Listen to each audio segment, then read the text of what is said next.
me adjust audio. Hopefully you'll be able to hear both of us okay, and you can't hear the fan because it's kind of loud, but it's hot in here. So we're gonna be using it. Hello everyone. It's been a hot minute, and I'm sorry. But it's okay. Finals are done now. Everything's fine. I'm gonna see if I can get into our farm before... Oh, never mind. You haven't turned it on yet. Yeah, sorry about that. Hello, everybody. Okay, let's see if I can get in, and then I will show the screen. Hello. Hi. Oh, yes, okay, good. Let me connect to it, and then I will show my screen. We're gonna just be playing a little Stardew today, because we finished finals, and we're tired, but I felt like I should stream. So, here we are. And last time, actually, no, I think last time you were on, we did Stardew or something. But before that, we talked about D&D, and now we can talk about D&D again. Hold on, I need to switch my screen. There. Perfect. Oh, I'm back in my own house. So, you guys have missed a lot. So long story short, we are married. Yep. He actually did manage to propose to me before I, got, dated with Sebastian, before I got together with Sebastian. It's a very sad day for me, but you know.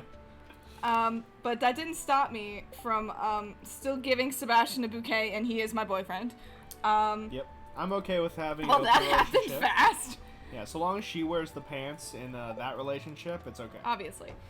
Plus, oh my god, we got our dinosaur. Oh, shoot, really? So, another thing that we did is, we had a dinosaur egg, and we put it in... Oh, we gotta name it. Oh, yeah. What do we name our dinosaur? Littlefoot. Oh, yeah, we said we were gonna name it Littlefoot. I'll see if I can fit it. And we put it in the, incubator, and now we have a dinosaur. Oh, look at him! Oh, he's a cute little boy. I love him. I've actually never done this. Congrats on virtual marriage. Thank you. Thank you very much. Thank you. It's great, but the only problem is I now can't marry Sebastian. Trust me, I tried. The mariner who sells you the mermaid's pendant was just like, I'm glad the pendant worked out for you. And I'm like, you didn't sell me a pendant, you liar. But here we are. It's fine. Yep. I'm mostly over it. It is... She's not. Is it still spring? Is it spring or summer? It's spring, right? This is spring of year 2? It is... Yes, it's spring. Yeah. So, spring of year 2. We're doing great. Everything's fine. And yeah. So does the dinosaur just eat all of your animals? I hope not. I don't know. I've never had a dinosaur before. Did we buy... Oh, I think our barn... Oh no, we did buy the goat. Here's our goat, by the way. I don't think you've seen him. Very cute. We named, all of our chickens are named after food. Our cows are named after Legend of Zelda, Companions. sidekicks. So, it's great. Maybe you can buy one from the traveling merchant? Wait, what can we buy? I forgot what I said already. It's been like 5 seconds. Oh, I need to make another, cheese machine for the goat, actually. This is a good stream for you. You like D&D and you've been playing Green Factory 4 again. Still haven't gotten Stardew Valley, but you're gonna eventually. Good! It's great. I would 100% recommend. Let's see. Let me do this real quick, and then we can start talking about D&D. So we have 38 spaces. 48? Okay. 38. Cool. 38. Okay. Yes. Wait, I need to put these away. I forget what I'm doing. There we go. Perfect. Oh no, it's at 4. Wait. It's at school. Oh no. I mean, I hope you have it, or you can get it back. I don't know. Ow. Something poked me. Okay. Let me do the inventory management real quick, and then we can talk about D&D. Do I need this for the community center? I feel like I do. Probably. I remember you mentioned it. No, I don't. Oh, wait. Oh, I would have needed it for the artisan bundle, but I don't need it anymore. Unless I need it for something else, which I don't think that I do. No, I do not. Alright, perfect. So it can go in here. And these can probably all be sold. Awesome. Okay, so I said it in the Discord earlier, but if anyone has questions about D&D that they want us to talk about, that's fine. But since we did character creation last time, a lot of people were curious about DMing, because that's, like, not the next logical step, but, like, the next thing that people are curious about. And I've never DM'd, nor do I plan to, ever. For all of the reasons that, Elliot wants a potato. Okay. For all of the reasons that he's probably, going to say. DMing is a trip. It is. So I don't know how. Sorry, Abigail. I wasn't paying attention. I was trying to read the chat. 38, you said? 38. Yeah. Okay. So I don't know how you want to talk about DMing. So I'm just gonna let you do it. Sure. What's the date today? Nope. Never mind. I can't have that. Never mind. So somebody mentioned that they wanted me to just go over the basics of how DMing works and what it is. Suppose I can do that, although, you know, it is just kind of a, you know, basic concept. You know, you're kind of You donated so many things. Yep. It's... DMing is, you know, you're not playing a game against the players. You're playing a game with the players. You're trying to tell a story, and quoting Matt Mercer, it's we all win when we tell a great story together. Someone said they were overwhelmed by the concepts of, you know, what do I do next in a story? You know, the players want to do this, and they're supposed to do this. Yes, following. Sorry. DM does stand for Dungeon Master. DM stands for Dungeon Master, GM stands for Game Master. One of them sounds a lot less sexual. That is... Never thought about it. Admittedly. One of my friends actually told... one of my friends' grandpa asked how they knew Nick. It's like, oh, Nick's my Dungeon Master. And the grandpa's like, oh, okay. And it's like, oh, wait, no. So yeah, be careful when you're talking to people who might not know what D&D is. It is a suggestive term for sure. To answer that question, the basic concept for storytelling is if you consumed a lot of media, or if you've watched a lot of movies, play a lot of video games, a lot of people will have that sort of feeling when something's about to happen. You're thinking it's like, oh, well, now logically this should happen next in the story, you know. The hero just defeated the villain, and now he's talking with his friends about something. Now it's probably going to be time for like a heart-to-heart. They're going to go over some, you know, basic emotional stuff together. Da-da-da-da-da. DM is a lot of the same way, except you just kind of act on what you think should happen next. A lot of the times, people will, you know, beat a boss, and instead of just being like, haha, you did it, a lot of times it's better to, you know, have them talk about it. A lot of times the characters want RP and stuff.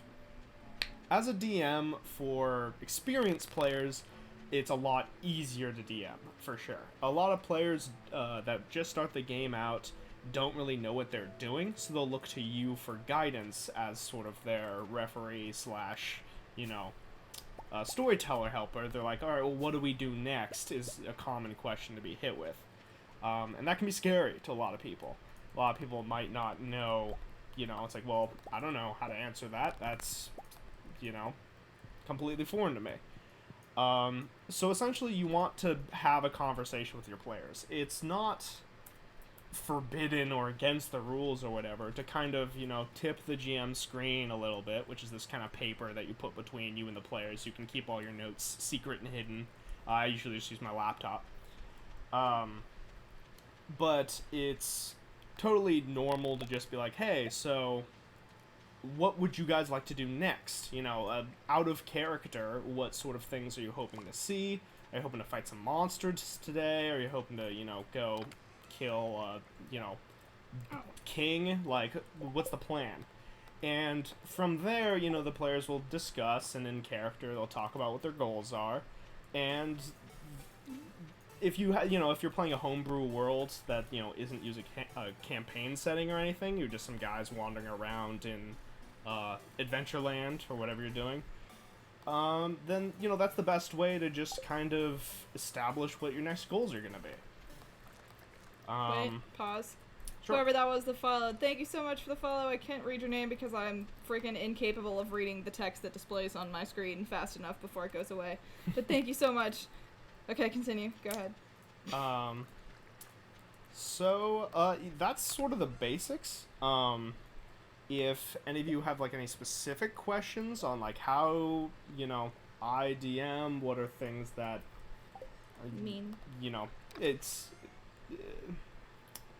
it's difficult just to ramble on. It is a complex topic for sure. So if there are like specific questions that you guys have, or kind of a hands-off director, someone says. Yeah, that's a great way to describe it.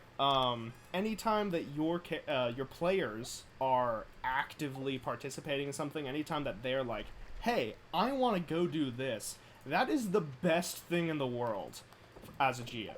That is essentially your ticket to be like, great, that makes it so I don't have to just make shit up all the time. You can have your players be like, hey, I want to do this. Like, great, I love that. Let's follow that. And then maybe some of the players are like, oh, I can, help you with that by doing X thing. So that's, mostly how being a GM works. You're kind of, helping a group of people tell a story together. It's like 9 p.m. and you're still at Clint's? Yeah. This poor man wants to go home. Clint, I saw him walk out, but as he's walking, he's, breaking open some geodes. He's also breaking open geodes. He's if you're wondering where all our money is going, that's where. That's where it's going. He has, okay, I just want you all to know that I'm looking at his screen right now, and he has the game, and also a Google document of how to get the best, like, minerals from these geodes in, like, a pattern. Hey, don't hate on me for, I'm not hating on you. I just want everyone to know what I'm looking at. Okay. I was using this to try to find a prismatic shard until so that he could make the wedding ring. Right, but then I found one completely by accident, so now I'm not doing this anymore. Well, you still need to, because then you can get the best sword. Yeah, but that's not, like, I'm not timed getting the best sword anymore, so. I know, guys, he married me over getting the best sword. Isn't that cute? Abusing mineral RNG, criminal. Alright, so Chad King asks, I've been running a game for a few months now. Any recommendations for motivating players to get invested in their characters? That's a great question. Don't kill them. Killing them's bad. No, don't do that. I'm just kidding. But, how to get individuals invested in characters. That is something that I think is not your responsibility as a GM. Now, that's probably not what you wanted to hear, but that's really the truth. If a player isn't invested in their character, you should talk to them out of game. Just kind of have like a heart-to-heart with them. They're probably your friends. And just ask, hey, so what do you like about your character? What do you not like about your character? And I've experienced this a lot with a lot of my friends. A lot of times they'll be like, I don't know if I want to keep playing this character. And, you talk about it's like, well, what do you like about them? What would you like to see different in their character? And then, you can kind of whittle down to what it is, hopefully. And if they're like, yeah, there's just something about it that makes me not invest in their character, then have them, one thing I like doing is having them write you like a 2-page backstory on the character, and then you can give them some sort of in-game reward, like a mild magical item that you can make up. It's like a custom item that does something special to their character. And, that can kind of get them more invested because they're like, okay, well, I'll have to make up 2 pages of backstory for this person.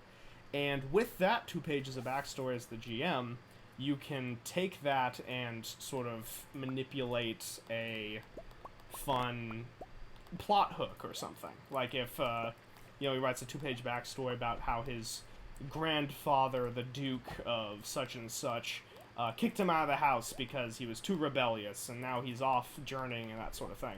Maybe sometime in the near future, his uncle, the Duke of such and such, wants the party, not knowing that his nephew is part of this adventuring party. He wants them to go assassinate his political rival, or maybe the uncle gets assassinated, and the character has to now go deal with the political outcry of that situation.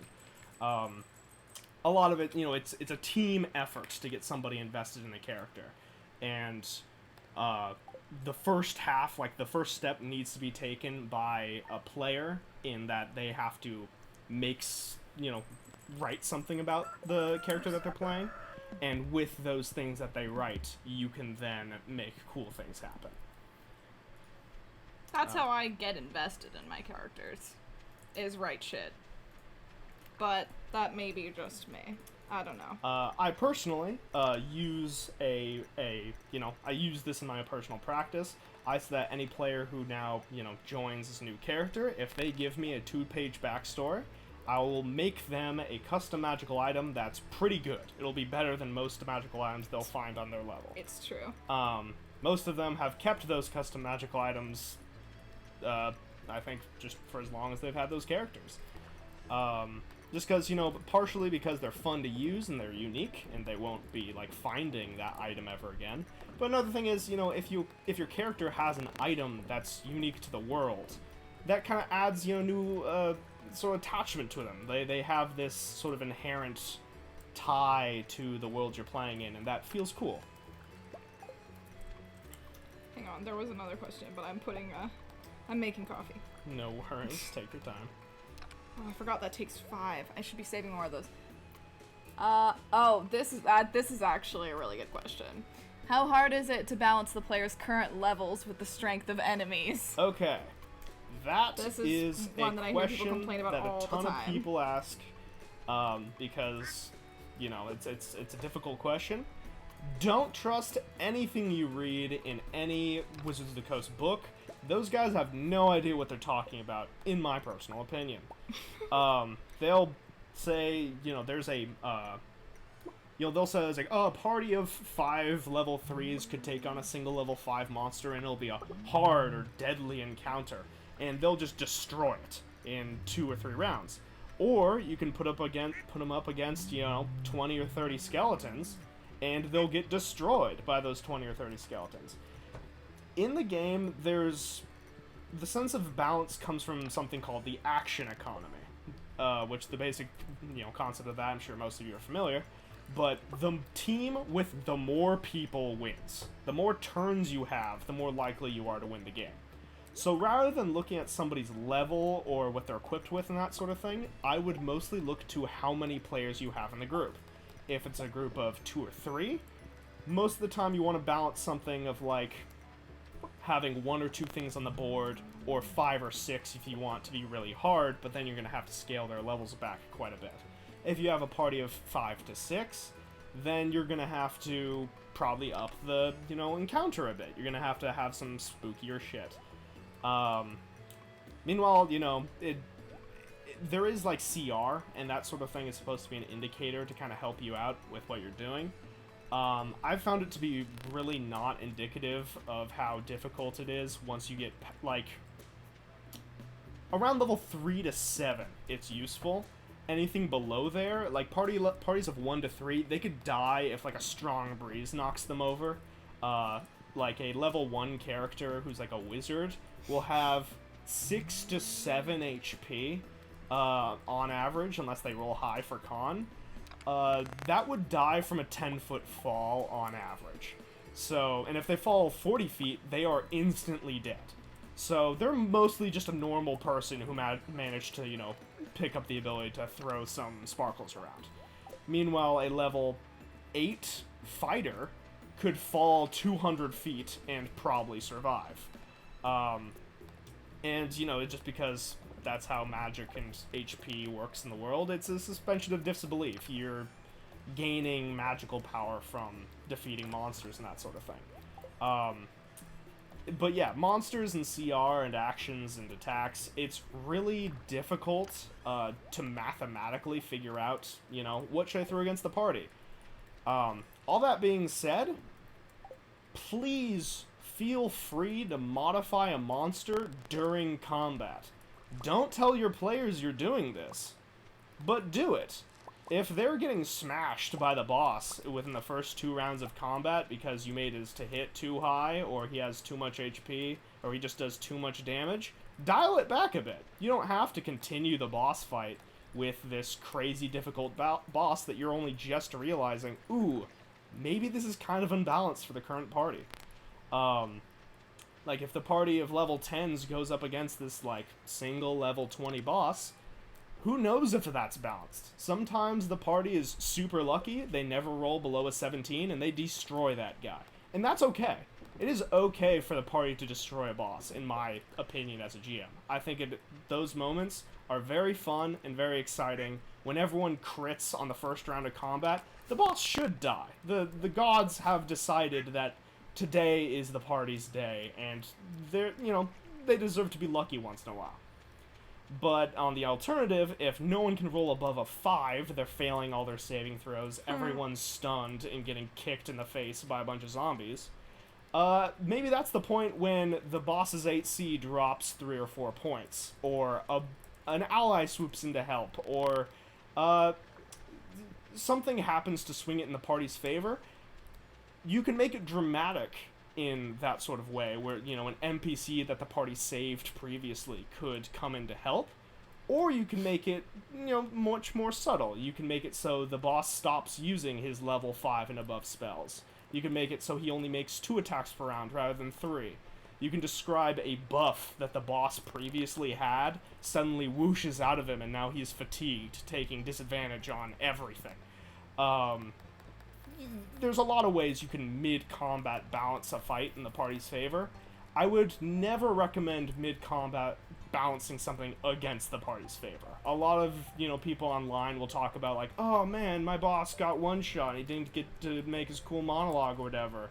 And people are like, oh yeah, you should just double his HP mid-combat. Never do this. Don't listen to those people. Those people are scumbags, in my personal opinion. Those people take the fun out of being a hero. The heroes should be able to one-shot the boss, and I don't think the other way around should ever be applicable, unless the boss has power word kill and you want to, and you have a cleric in the party. I personally, as a GM, would never use an instant kill effect against a player unless I knew for certain that the players could fix it immediately. Those aren't fun. If, the players get power word stunned, even if the Lich or whatever has it in his repertoire, I wouldn't use it against a player unless I knew that somebody nearby had a way to fix it. Now, sometimes the players don't use that ability, and then in that circumstance, it's, Don't add us. Hey, I get to at you. I'm talking about GMing for you guys. It's I wouldn't, power word kill a player character unless I knew that the cleric nearby had Revivify. And generally, because I'm not an asshole, I don't target the cleric. I'd probably target the next most dangerous or bothersome individual. Just because that's not fun. If suddenly... I fucking beg to differ. You guys have 2 clerics, alright? That's fair. Anytime, as a GM, if you think, like, I don't know if my players are having fun right now in the middle of this combat, you can shake it up, It could be like, oh, that spell effect that's paralyzing you ends. It didn't last however long it's supposed to last, say, like a minute. Oh, no, it was only 3 rounds, you're fine now.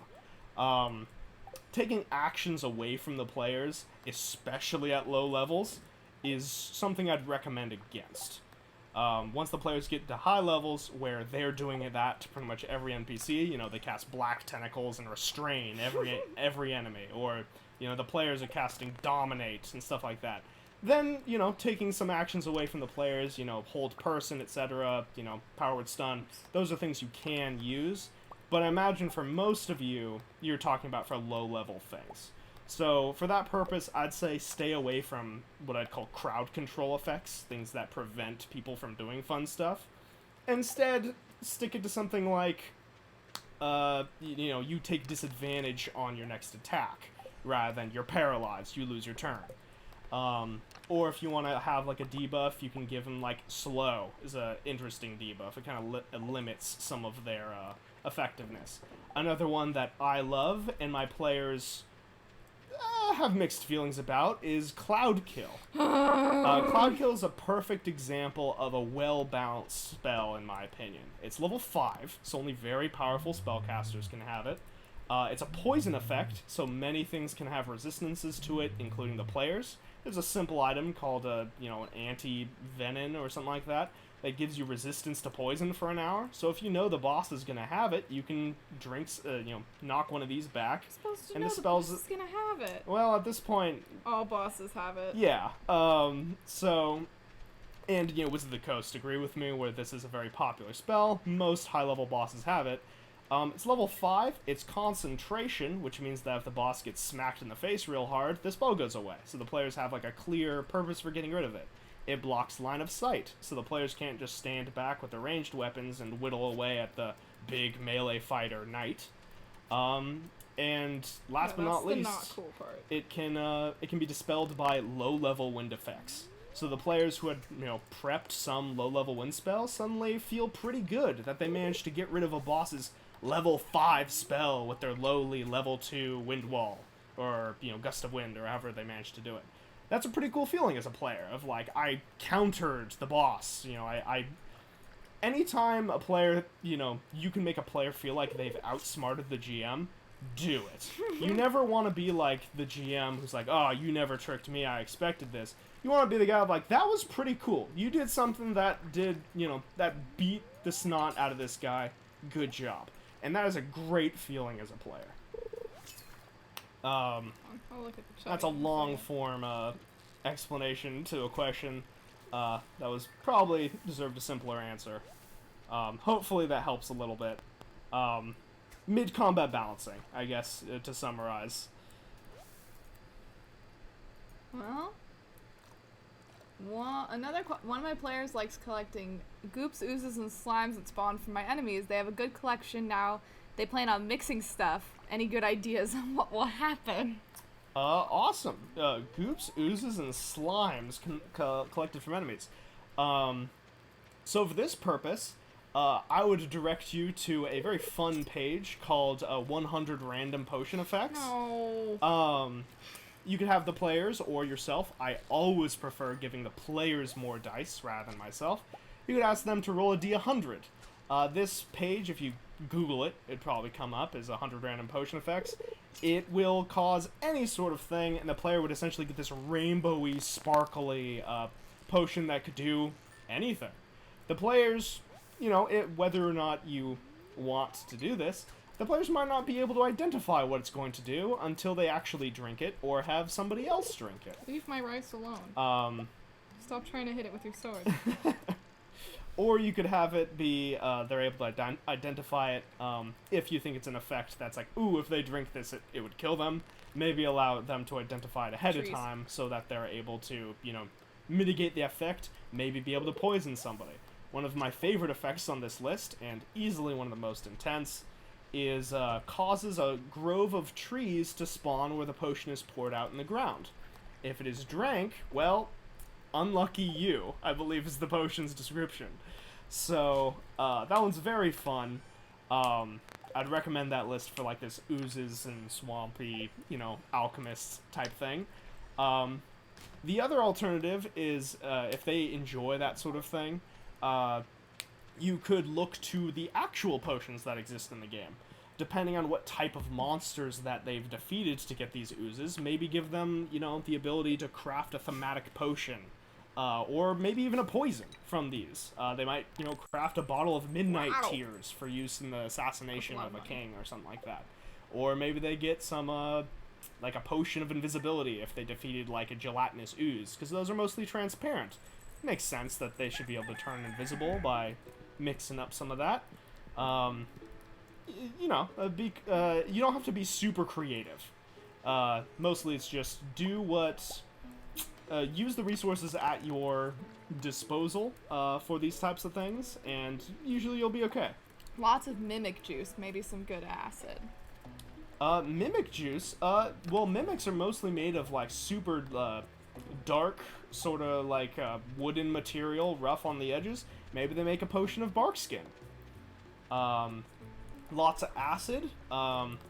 Maybe mixing all that acid together can make them, vials of acid are classic, but maybe they're able to make some new sort of acid that only dissolves, like, flesh, or only dissolves metal. So, some sort of, like, magical acid that does something interesting and unique. If you want to go for something lower power than, like, giving them a full potion. I don't know what level you're talking about for players. I personally, if I'm ever put between whether I want to give them something really strong or really weak, I'll usually give them something really strong, because as a player, that's what I would prefer. Hopefully that helps you out a bit. Hold on. I will look at the chat again. I'm taking care of our animals. Wait, where did our dinosaur go? Oh, there he is. He's outside now. Oh, good boy. He's cute. Super acid. Yeah, super acid is definitely on the docket for that sort of thing. I think that, players would probably find some way to be creative with that. In Vials of Acid, they, conveniently have a page on, if you Google it, their PHB page goes up. You can just increase the amount of D4s or D6s or whatever damage they do, and call it super acid. What am I doing right now? Okay. I am checking the chests. We're good. Where are you? What are you doing? I am just sort of organizing, and nothing super productive right now. Okay. Who do I take the ornate necklace to? Abigail. Abigail. Okay.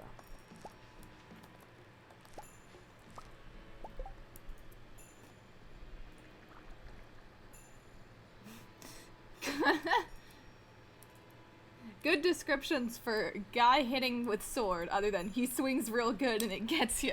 Okay, that's a good question, actually. That's funny. There is a, so, there is a Google table that I found that somebody made of a list, like, essentially a flow chart of these sorts of descriptions.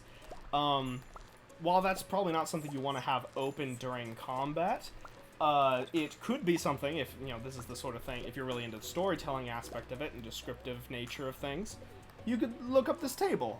There's like a lot of Reddit D100 things can be useful for that purpose. But if you Google just like 100 descriptions, D&D, 100 descriptions for sword hit or sword attack, and so, his blade whooshed through the air and, nicked into your shoulder, leaving this huge gash that you apply pressure to, and the bit of residual magic on your blade sears the wound closed. Something like that. Depending on your definition of HP, players can, like... Some people define HP as damage you've taken, and some people define it as how your ability to resist damage currently is. So, like, the difference between those two would be a person who gets stabbed in the face always dies, if you're just defining it as the ability to dodge damage. But say if you have 50 HP and you get hit with a sword, you kind of deflect it with your, blade, but your wrist gets hurt a little bit, so next time you might not be able to block it. I personally like it being a lot more, graphic or gruesome, however you want to call it. I like it being like, oh, you got hit with a dagger, yeah, that stabs into you, and that hurts. You're probably, if this wasn't a world that was full of healing magic, you would bleed out from, like, a even fatal wound. But because healing magic exists, and, potions and, healing kits, crafting reagents, all those things can seal up old wounds, I'll usually describe it as, some glancing wound that wouldn't, like, hinder your ability in combat. But if it's, like, a crit or something super bad, it's like maybe, the man's spear, like, smashes into your clavicle and you can feel, like, feel your sternum break or something. It's like, yeah, your breathing is now labored. You can feel that there's, like, some fluid pouring into your lungs. It's like, okay, yeah, that's pretty brutal. But, it doesn't impair their ability. It's all flavor, it's all good fun. Because it's under the assumption that the players will heal themselves after combat anyway. Okay, here's the question I was expecting to get. Alrighty. How much of plot and NPCs should be changed or improvised, and how much should be planned ahead of time? This is something that really depends on the GM and the players. In my personal experience, I've found that plot that is improvised is generally depends a lot on a GM's ability to kind of know what the players want. I like, personally, I like it when plot is developed by the players, when the players want to do something. It's like, oh, I'd really like it if this guy, ended up being, important to the story. It's like, I like this guy, he's fun. And with that, you can kind of craft stories around NPCs. If the party becomes attached to a particular individual, that person is now important. If you don't make an NPC super important after the party likes them, I would say you're a bad GM. That's my personal opinion. I think that it's like, oh man, we love this stupid shopkeeper who's, silly and he has funny catchphrases and stuff. I write that guy's name down, who I just made up on the spot, this nobody goblin with, some, speaking disability with, one eye and a peg leg. Because now he's got a minor side quest for the players that he wants them to go adventure on for him. Big plot points, I usually have the beginnings sort of written by the players. If you guys have already started campaigns, it's kind of difficult to do this, but there's something called a zero session that I'll usually run for people I GM for. It's sort of like everyone builds their characters, everyone talks about their backstories, try to establish, what their place in the world is, what the individual characters' goals and desires are. And from there, you want to make sure that you make it clear to all of your players that they are all friends. No questions asked, no buts about it. Everyone in the party is friends. They have no ability to argue against that. That is a hard and fast rule that I have, personally. That sort of makes it so there's no, major conflicts in the party between individuals who are like, oh yeah, we just met, why am I supposed to, listen to you, etc. If you make it so they start as all players, then they will all sort of have a reason to get along. Talk about the shared backstories, and then, it's like, oh, we're all part of, a traveling circus. That's neat. Except that traveling circus got, and then as a GM, you're like, alright, what made it so you are no longer part of a traveling circus? Because you're not anymore, or you kind of are, but something stopped you, and now you're adventurers. What was that? And then they're all talking, it's like, oh, well, maybe the traveling circus, there was a weird, clown that came to our traveling circus one time. This weird monster clown that killed a lot of people, and then we got blamed for it. Oh, okay, cool. Well, now maybe the party wants to seek revenge against this traveling circus monster clown. And now that story has sort of written itself. Based on what the players wanted, you can figure out a story from there. And now I'm not saying you don't just ad-lib the entire story. That's the players giving you the start to a story. And from there, out of, in your downtime, when you're showering or doing whatever, that's usually when I come up with my DM stuff. I'm just thinking about, it's like, oh, wouldn't this be cool? Wouldn't it be neat if this was the case? And I have the thought of, I'm the GM, I can make that the case. And then, I just, when I get out of the shower, I write it down in my book of notes of, hey, next time they ask about this person, let them know that he has these things going on. He's got, that traveling clown. I look up, traveling clown monsters. I just Google that in D&D or Pathfinder or whatever, and figure out there's a demon that likes to disguise itself as clowns and steal away people's children. I'm like, cool. That sounds like a cool boss they'll eventually fight. Maybe the next town they get into. There's rumors going about that some children are being kidnapped by this weird masked individual, and they do some more. Stop. Stop it. I'm not actually doing anything. I know, but I don't like you swinging your sword close to my crops. All right. Continue. And maybe the players have to go investigate that. It's like, oh, maybe that's the clown nearby. And maybe the masked individual isn't the clown. Maybe that they find out that it's some cultist harvesting children's souls for an ancient ritual to bring an evil god into the world, etc., etc.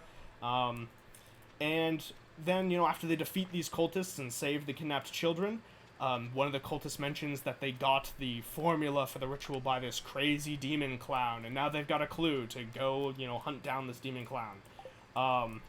So, it's a lot of just... It's a mix. It's a mix of ad-libbed players have an idea, and they want to go like, oh, well, maybe the demon clown and this next, these people, they say they saw this masked guy. Let's go talk to the wizard. Maybe he knows about the demon clown.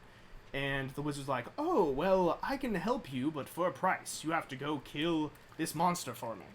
And then, boom, side quest. You just ad-libbed a little bit of a side quest, and maybe during the side quest, something interesting happens. Maybe they find out that the side quest is to go kill a low-level demon, and they find out that demons are resistant to ice and fire. So now in their future quest against this demon clown, they should not use ice and fire against it. And maybe they get a magical item that's good for killing demons from this wizard, who's very thankful for the party. And they've also gained a friendly NPC, because having a wizard NPC who's a friend is something that is super useful to a player, and I cannot understate how nice it is, both from a GM perspective and a player perspective, to be able to be like, yes, now that you've helped this high-level wizard, he can use his high-level spells to help you out with a whole bunch of, simple stuff. Because a lot of times as a GM and a player, it'll get to a moment where it's like, oh, if only we could just teleport there right now. Well, a high-level wizard to help out with that. This old man that you helped help him out with his research, maybe he'd be willing to help you out. Scratch his back, you scratch yours, etc. And those are the types of things that gets players more invested in the world as well. If this old wizard has a funny voice and is like cantankerous but overall friendly guy, then suddenly that's a person in the world that players might care about and seek to, hang out with more. And maybe they hate him. Maybe they finish the quest with this guy and they totally hate this NPC that you put a lot of work into and they never want to talk to him again. Cool. Don't force it on your players. Try again next time. Because sometimes players just hate NPCs. You'll never be able to change that, and you shouldn't force NPCs on players. I hate several NPCs. Oh, yeah. Mostly the one that I'm trying to get with. Oh, yeah. Hold on, I saw more questions. I'm gonna go get in bed first. Then I will figure out where the questions begin. The stupid drum blocks, man. I love them. Yeah, I know you do. For magical items, do you like the study it for an hour rule and learn all about it, or another rule? And how do you feel about players knowing each other's current HP? Oh, we're super guilty of that. Okay. The study it for... Holy shit, we made more money today, too. I personally find that if the party has a method of casting Identify, like if they have a wizard or... Off the top of my head, I actually don't know what spell list the spell Bard. Identify is on. Bard, I know that. But yeah, if the party has an individual who can cast Identify, then I would have it so that that individual has to identify the spell in order for them to figure out what it does. If the party does not have access to that sort of thing, then generally I'll allow them to figure out what it does due to attunement. However, attunement to an item that is cursed is really bad. So sometimes you give them a cool golden sword that glows with this purple electrical energy, and they're like, oh, that's awesome, I can't wait to attune to this and figure out what it does. Once they attune to it, they find that they can't sleep anymore unless they've killed something that day. So then you give them the full list of this, neat little item you've created or found, etc. Of the Blade of, Thirstful Waking or some, I don't know. And it's like, yeah, unless you kill one monster. Yeah, unless you kill one monster per day of above 5 HP, so you can't just like stab a rat. You are unable to sleep, and you have to make saves against exhaustion because you're not sleeping. Something like that. And then the party's like, ooh, well, I guess we can still identify everything by tuning to it, but there is that inherent risk of, you know, running into a cursed item once in a while. Don't just smack your party with cursed items all the time. If the party does have identify in the party, generally I will allow them to discover what a cursed item does if they identify it before tuning it, which they probably will. And, you know, that moment is when that wizard feels good, or wizard or bard or whoever has identifies. Somebody finds this cool magical staff of curling gray wood that, you know, has a cool ruby on the tip of it that seems to swirl with like a tornado on the inside. And, you know, of course the sorcerer wants to immediately attune to it because they want to figure out what it does and cast some crazy wind spells. But the wizard's like, well, okay, let me identify it first. And he figures out that whoever attunes to this item has their soul sucked into it and is trapped in a tornado forever. And suddenly the sorcerer really likes the fact that the wizard is in the party, and the wizard feels pretty good for having taken the identify spell as one of his few limited spells in his spellbook. So, generally, that's sort of the rule I have. If there's somebody with identify, then you have to identify. If not, don't make them identify it. Generally, I like them being able to figure out what stuff does. The breaker to this rule is artifacts. Artifacts in 5e are essentially almost always custom magical items. They're almost always ones that you make up or are plot relevant or are usually part of whatever story that your campaign setting belongs to. These items usually are unbreakable in some way. You have to go on a quest to find them, or you find them along a quest, and they do something that is pretty unique. These items generally, I'll have them use for a little while, and then they'll figure out what it does through either use, or I'll eventually give them a description. Or I'll have it be like, oh, the wizard can identify it, but it can only get like half of its total effects. You can tell that there's something else still going on with this. And then and the players will probably be like, well, it's our thing, we want to figure out what it does. Then, you know, that gets them invested in the story. Suddenly there's this thing that they have to identify what it does, and they don't know what it does, but it's really cool, because they got this cool glowing greatsword that they saw the boss use to fire this green laser beam out of it. But right now, all it's doing is an extra d6 of lightning damage. Except at midnight, sometimes it talks to you, which is kind of weird. It only speaks in a language you don't understand. So maybe this language sounds weirdly elvish, but not. So you gotta go talk to an elven scholar or something. A GM can, you know, have them roll a history check, and pretty much no matter what they roll, you're gonna tell them that, oh, well, maybe you should go talk to this, there's like this elven city nearby, maybe they know more about it. And they go talk to these elven oracle guys who are like, oh yeah, this is the ancient blade of Karemshigal, who, the ancient warrior who put his soul into the crafting of weapons and armor to defeat the great dragons that ruled the world, etc., blah, blah, blah. And, in order to bring out its power, the players must, attune to the item and defeat a white dragon of adult or higher. And once they do so, they unlock this artifact's power and now can fire lasers. And it has 3 charges, and they can use it to like make ranged attacks with plus 4d6 lightning damage. Recharges 3d6 or a d3 of charges at dawn, or you know, something. I just made that up off the top of my head. But you know, it's you know, sometimes it's fun to like have a video gamey sort of unlock more power item. So long as the item is good in the meantime, making an item that the players want to keep and continue using, and then, ooh, even more stuff on top of it? Nice. And that's something that's, like, very encouraging to players.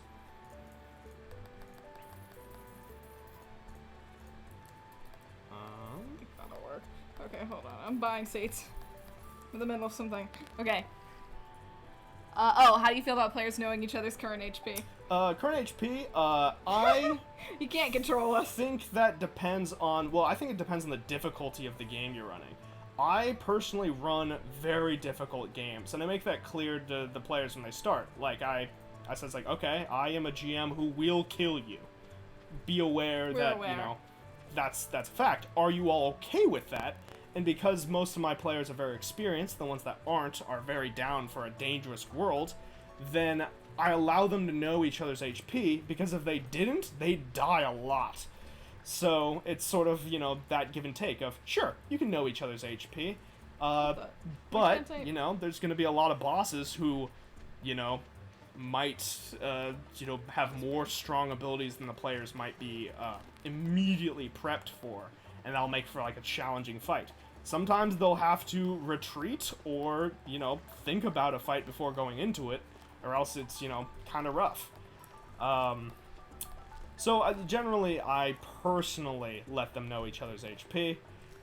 If you're running a game with pretty, like, low stakes, pretty, like, you know, it's not super dangerous, all the encounters are, like, pre-built and balanced, you know, for X players of their level, etc., and you don't want them to know each other's HP for some personal reason, make that clear to the players ahead of time, because for sure after that, they're going to be like, oh, on a scale of 1 to 57, how hurt do you feel? It's my favorite thing to do. Yeah, and it's like, oh, okay, yeah, I feel like a 28. It's like, oh, okay, I'll heal you. But, you know, and some people don't like it from, like, an RP perspective to just be able to be like, yeah, I'm at, like, 4 HP. But if you don't like that, then just talk about it in terms of, there's an old D&D sort of, like, standard that was called, like, bruised, hurt, bloodied, and death's door. Bruised was, like, you're below, you're around, like, 75%, and, hurt is, like, half, bloodied is, like, a quarter, and then death's door is, like, in the single digits. That's a way for players to non-meta know each other's HP in fake terms. And they can use that of just like, oh, you know, how hurt is he? I glanced at him, and the GM could be like, oh, you know, tell us what your HP is in those terms. And they could be like, oh, I'm pretty bloodied right now. Like, I'm looking pretty bad. Or, it's like, I'm on death's door, I'm barely standing. You know, you can see him, like, swaying around on his feet. Or it's like, oh, you know, he's a little bruised, you know, he's taking a few hits, but he's okay. If he's, like, the barbarian who's still got, like, another 100 HP. So, you know, it depends on the GM. But whatever decision you make sure that you tell your players what your opinion is as a GM going into the game. And if all the players say, you know, all of them are just kind of like, you know, grumble, like, we'd like to be able to know each other's HP, then let them know each other's HP. This is a game. It's not like, oh, you know, it's like, no, you can't know because that's meta. Who gives a shit? You're having fun. Don't be the fun police. That's not your job as the GM. You are the fun amplifier. You're the catalyst for having a good time. You should never be making decisions that are like, man, I feel bummed or upset about what the GM just did. Like, that should not ever be what's happening. If you make a call that a player is like, oh, I don't really agree with that, you could talk about it later. Like, write that down and be like, all right, we'll address this once the game's over and we're all kind of like wrapping up.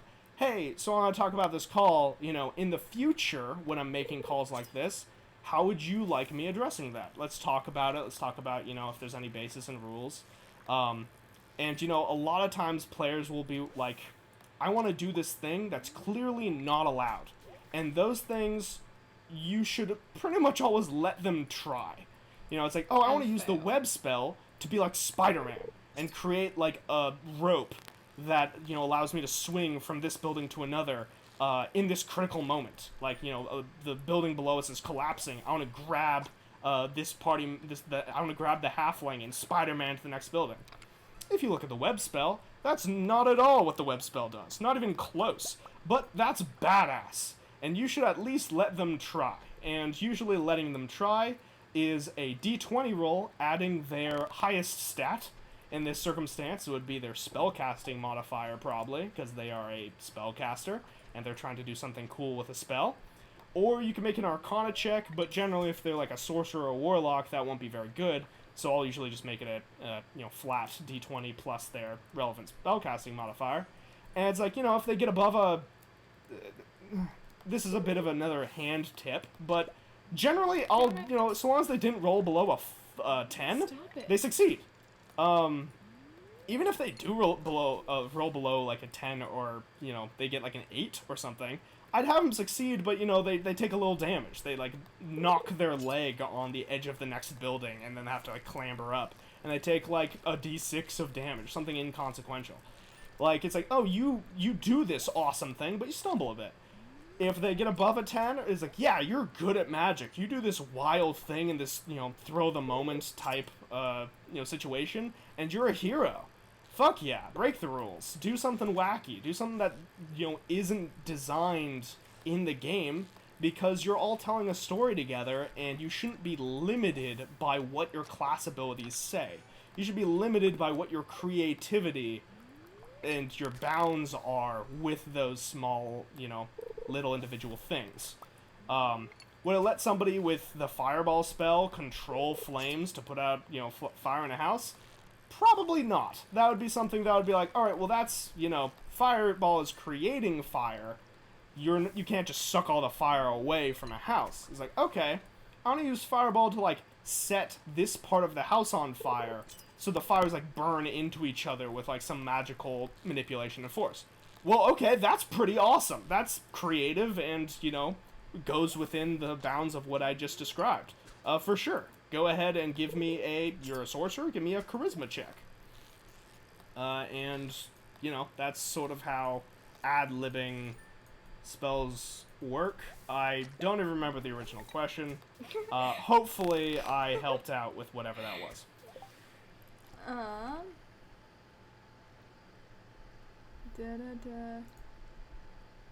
Never forget the vampire brewers. Never forget. Oh, yes. Rebellious. Don't bring that up.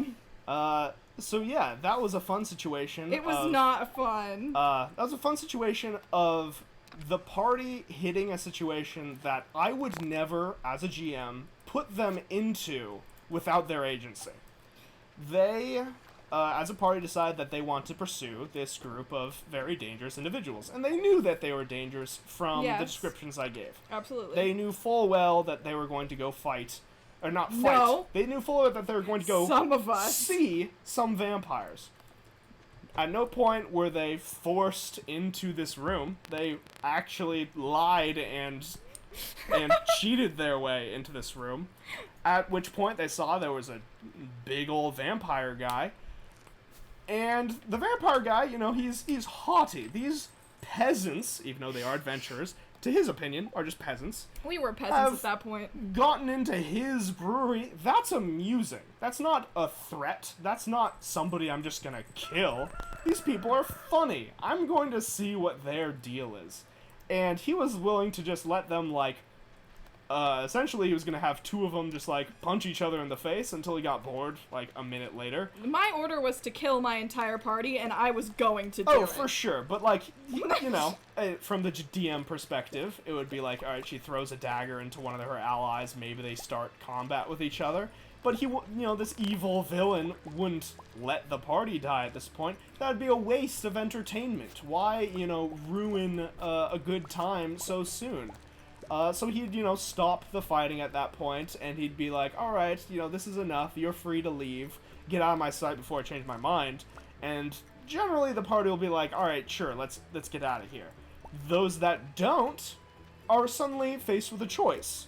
Well, are we going to just let this villain sit here and do evil shit, or are we going to fight a boss that is, without a doubt, stronger than us? Flares, don't at me. You weren't there. It was a horrible situation. I was real pissed off with my party by that point. 7, 8, 9, 10. And yeah, some of the players will get upset about that situation because so angry. It only takes one individual starting a fight for the fight to start. In this circumstance, the fighter decided, my character hates these things. I am going to try to kill him. And it's like, alright, he goes up and attacks him. And it's like, at that point, I had everyone roll initiative. And I had the boss spend most of the first several rounds sitting in his big chair just watching them, despite being on fire. His entire, his chair, his office, and everything was on fire. Did we set him on fire that quickly? Oh, yeah. Tiffany the sorcerer lit the entire office on fire, round one, and he just continued to be like, this is entertaining. Please continue. I forgot that happened. Defeat my CFO and my secretary. Hearing this from the DM perspective is magical, because they only got my view where I was just yelling. Right. It's just like, okay, from his perspective, he takes his full action to monologue about how funny he thinks this whole situation is. While the party's in this death-defying situation, the bad guy instead just takes his action to gloat, and then his turn goes on. And then, the party starts stabbing the boss and that sort of thing. They maybe do some damage. However, this guy is CR 23, and the party is level 8 or 6. Oh, I don't even think we were that high. So, the chances of them actually killing this guy is pretty low. They deal some damage to him, and then, he shrugs, is like, alright, I guess, you really want to fight. Ooh, I just got a prismatic shard. Oh, you can donate that to the museum, or you can go use it to get your sword. Sword. And he's like, alright, I guess you want to fight. And then in that first round of combat, he uses his very scary abilities of mind control. And suddenly the fight goes really poorly. At that point, the whole party has to decide whether they want to stay and fight this demigod or if they want to run, and they decide to run in that circumstance. Some of us didn't have a choice. At that point, some of you had been charmed/dominated, and there's not much you can do. Some of us were literally incapable of leaving because some of us were in a vampire's clutches. That's true. And we're slowly being turned into a vampire, but right. It's like not a big deal or anything. So yeah, in those circumstances, it's, life's on the line. Suddenly you're in a very dangerous circumstance. In those places, I would probably never kill a player who isn't one that makes the decision to, start that fight. Really? I try not to kill players unless they make, really poor decisions several times in a row, and those poor decisions aren't, out of confusion. A lot of times, a player will make a really poor decision. As the GM, you'll be like, why in the hell did you choose to do that just now? And sometimes the answer is, well, because my character cannot be rational about this. He hates him so much. And in that case, you should not punish him for doing so. That's an awesome thing for a character to do, is I want to throw logic out the window, and I want to beat this guy's face in, my life be damned or not. That's the sort of thing that the player should get away with a heavy scar or some sort of, lasting reminder and a reason to continue fighting. It's like, the boss takes an ear, but, now he's, he got away and he's able to continue the fight.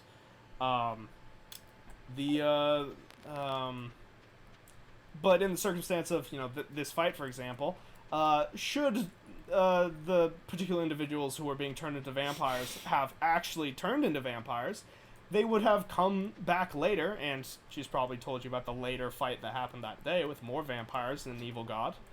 Actually, I didn't. Oh, well. I may have mentioned it. So, later on that day, the players fought, and the vampire that they failed to kill, not the super big boss, but one of his assistants, who came to seek revenge for the destruction of their brewery, with the assistance of an evil god's specter hovering behind him. In that, instead of that... Honestly, a big overreaction. It's a villainous... He really didn't need to do that. Just taking some precautions. In that circumstance, it would have been the player characters fighting the party. This is new for sure. If I didn't tell you about this? Oh, I'm sorry. 2, 4, 5, I just went and bought 20 7, things, so 8, we'll see cool. if it's enough. In that circumstance, it would have been, instead of this, this nameless vampire CFO or secretary, whichever one was still alive after that big fight. I think it was the CFO. It would have instead been the player characters who had been turned into vampires as dope. NPCs in that circumstance. And the player characters would, the players of those characters would have instead been playing pre-built NPCs that I had on hand just in case. That's less dope. Those pre-built NPCs were very strong. They were of the party's level and all had very wacky abilities, like a battle master fighter halfling who's dex-based and stuff like that. And they would have helped the party fight these things. Whether or not the player characters died in that circumstance would have been at the hands of the party. They could have taken the party, these vampire party members alive, at which point they could have sought a cure for this vampirism and given the parties, stuff back. And the cure for vampirism would have been something that could be easily achievable within the next session, because you don't want them playing these NPCs for longer than a session. But that didn't end up happening. The party managed to, save their friends and get away without major disaster happening. Major. Only minor. Only minor. It was great. Okay, let's see. Hang on, I think I missed one up there. How many of your stories are inspired by plots of other games or media? Oh, you got your sword. Congratulations. Are they? Most of the time, the sword... sword. The sword. You just got a sword. I just got a sword. Very fancy sword. Most of the time, the plots I have are... the best story writers steal everything. I'm not claiming to be a great story writer, but I do steal everything. I do reskin things, I combine things, and to the point that a lot of the time I'll be like, I really liked when this happened in this story. Like, for example, in, I'm personally obsessed with, like, family, like, lineage and stories that, like Star Wars, where Darth Vader is Luke's father. Those moments are incredible to me, because they have this, like, world-shaking, revelation of, well, I've got, like, the villain's blood in me. Does that change who I am as a person? And that leads to, like, some cool character development. I love that thematic, thing that happens in nearly every, story that I'm a part of. So I'll usually work that in, at some point to a lot of my stories. In terms of, like, blatant, like, ripping of entire storylines from things I'll have, generally I won't take anything unless I'm 100% sure that none of the party know about this media or have seen it, in which case, go for it. Take the entire storyline. It is amazing and fun. Because then, you have this whole story that you like, and you can, like, use a lot of those elements in your own game. Do not feel restricted after that by that story to continue like staying true to that story. If you are stealing the plot of, like, say somehow the whole party hadn't seen Lord of the Rings or heard of Lord of the Rings, don't feel bound to be like, yeah, they have to take the ring to Mount Doom on foot and, do all of that stuff. If the party comes up with some creative thing of, like, hey, why don't we, like, teleport the ring to Mount Doom, and that'd be a lot easier. It's like, oh, well, you shouldn't punish them for creativity, and if that's a good idea and you haven't established that the ring can't be teleported for some reason, yeah, it's a pretty good idea. Make it a quest to find somebody who's willing to teleport you and the party to this dangerous location, because there's a lot of monsters there, and teleporting there might bring something through the gate. And maybe instead of the big boss being the monsters outside Mount Doom, maybe the big boss is the thing that comes through the teleportation circle to fight the party, trying to, get past all the guards at Mount Doom. Maybe this lava monster, rips its way through the gateway, and that's the boss that the party has to fight. And then if they defeat the lava monster, they just throw the ring through that teleportation circle, and they destroy the ring, and everyone's happy, hooray. And already, right there, that's a unique story. You've taken something that you were very familiar with, and you just adapted it to your current situation. That story is very unique. And even if somebody had previously thought, hey, this kind of sounds like Lord of the Rings, you get to that point and you're like, wait, that's pretty different. It is. That you've created something entirely new. I love stealing characters from media that I love. I steal so many characters from Critical Role, Dimension 20, NADPOD, a lot of D&D media that I just love the NPCs, the NPCs and even player characters that these individuals craft, and by taking them and using them in your own games, that's not like stealing, that's like an homage. You can just use these fun ideas. One One of my favorite NPCs to play in my games is a character that is based off of a very popular NPC from Critical Role, who is the Black Powder Salesman. I absolutely love the character, and I will play it anytime the party wants. I will 100% agree to have this guy show up. Very crazy wizard, and then the fun thing is also to have these characters who are fun and wacky to be characters that the party doesn't have to interact with, but could gain a benefit from doing so, like a magical item salesman or a man who knows almost everything. These are fun characters that they can interact with on a regular basis, but aren't innately tied to the story, so they don't have to be interacted with, just in case the party happens to hate the guy. Someone asked... So steal. The Steal. bottom line, steal everything. Most of them won't notice. I made this vampire boss was just Dio from JoJo's Bizarre Adventure. There was a magical mask that somebody found that turned him into a vampire. That was just the stone mask from JoJo's Bizarre Adventure. None of them had seen it, and I checked. So, steal everything. It's the best. Someone asked what our favorite classes to play are. I already... Go ahead. I think I know. Favorite classes to play? That's a hard question because I've just played so many different editions of the game. In Pathfinder, I really like mixing monk multi-classes with things. I really like the monk class of not wearing armor and getting a higher AC from just force of will and charisma or wisdom or whatever monk archetype you're playing is really dope. I haven't played enough 5e to really decide whether I have a favorite class, but I really like Artificer. I was gonna say, it's gotta be Artificer. Artificer is one of the newer classes that came out. I like the Unearthed Arcana Artificer before the Eberron update of it. I thought they made it really not very good in Eberron. They added one new ability that's really cool that lets you add your intelligence to an ally's roll as a reaction. I really like that ability. But everything else about the class kind of just got worse and less fun. So, I'm more of a fan of the older Artificer and its magical weapon unique abilities. Other than Artificer, my next favorite might be Oh, I made it. Warlock or Sorcerer. Those are both very fun. I like Warlock Invocations are very neat. I think they have a lot of unique and cool abilities. Spend money. And Warlocks are not spellcasters. Don't let anybody fool you into thinking a Warlock is a spellcaster. Warlocks are fighters that are disguised as spellcasters. They shoot lasers. They have a laser machine gun, and that's their main class ability. And they get some spells, as a treat. I really like Cleric. I think Cleric is one of the most adaptable classes in the game that has a whole bunch of unique abilities.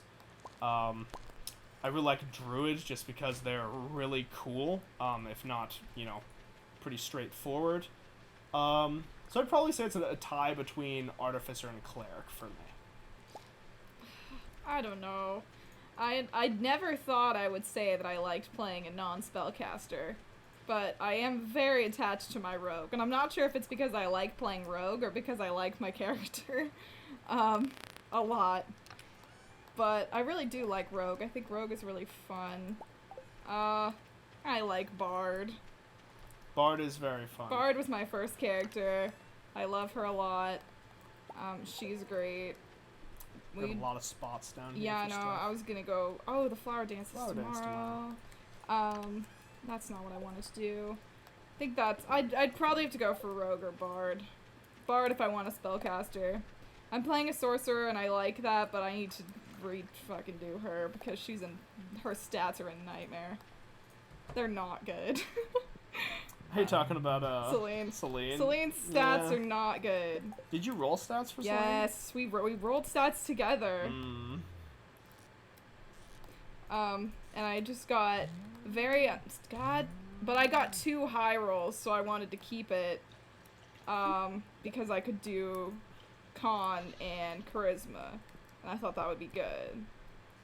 But now I'm like, this is not great. I just need one more level and I can get her up to 20, I think. But, it's not the best. Your living roulette table. Is that your wild magic sorcerer? Because Wild Magic Sorcerer is so much fun. I don't know anymore. I don't trust anything in our party with our wild magic sorcerer. It's been a time. Love it. I also love it. My Soleil does not like it. We'll be honest. So I am very attached to like the concept of wild magic in general, and like chaotic surges and stuff. If you are a DM for Wild Magic Sorcerer, or want some sort of wild magic effect in the game, I would highly recommend looking up something called the Net Librum of Magical Effects. It is a D10,000 list of crazy magical shit that can happen that they will never get through. It is, 10,000 effects is way more than you think it is when you start scrolling through the list. And it's really easy to roll for it, because you just roll 2 D100s, and you just put the numbers in order. So it's like, oh, I rolled a 97 and 24. That's 9724. So you can have, like, wacky shit happen on that table, rather than on the Wild Magic Surge table if you want some more variety. Before you do so, however, as a DM, of course, ask for your players' permission. Ask if they would be okay with having some alternate wild magic effects rather than the one on the table. Always ask your players' permission before making a big change like that. Chaos is my life, so this sounds promising. Totally not sending that to my DM right now. Oh, please do. It is so awesome. It's pretty awesome. It can do some crazy shit. Some of it is like, wow, that is really powerful, and some of it's like, oh, that's completely inconsequential. Most of it's inconsequential. What happened last session off that table? Last session. Our unexpected trip to the. Oh, right. Or so was one that of just the standard? That was a standard one that I also have an amplified table of the normal wild magic search thing that I made personally. So essentially, instead of the effect that she would have rolled was turn into a potted plant, instead it was a outsider replaces her with a potted plant. So she is essentially kidnapped by an extra-dimensional creature, and she's replaced by a potted sunflower, and the party had to follow this crazy treant wizard through this open portal into the Plane of Markets, where she was being sold as like a tree statue.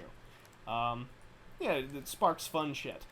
I didn't buy that much because we're actually almost to like the end of the month, so. Oh yeah, we are. And I don't remember if these will all grow, so I didn't want to invest too much. Continue.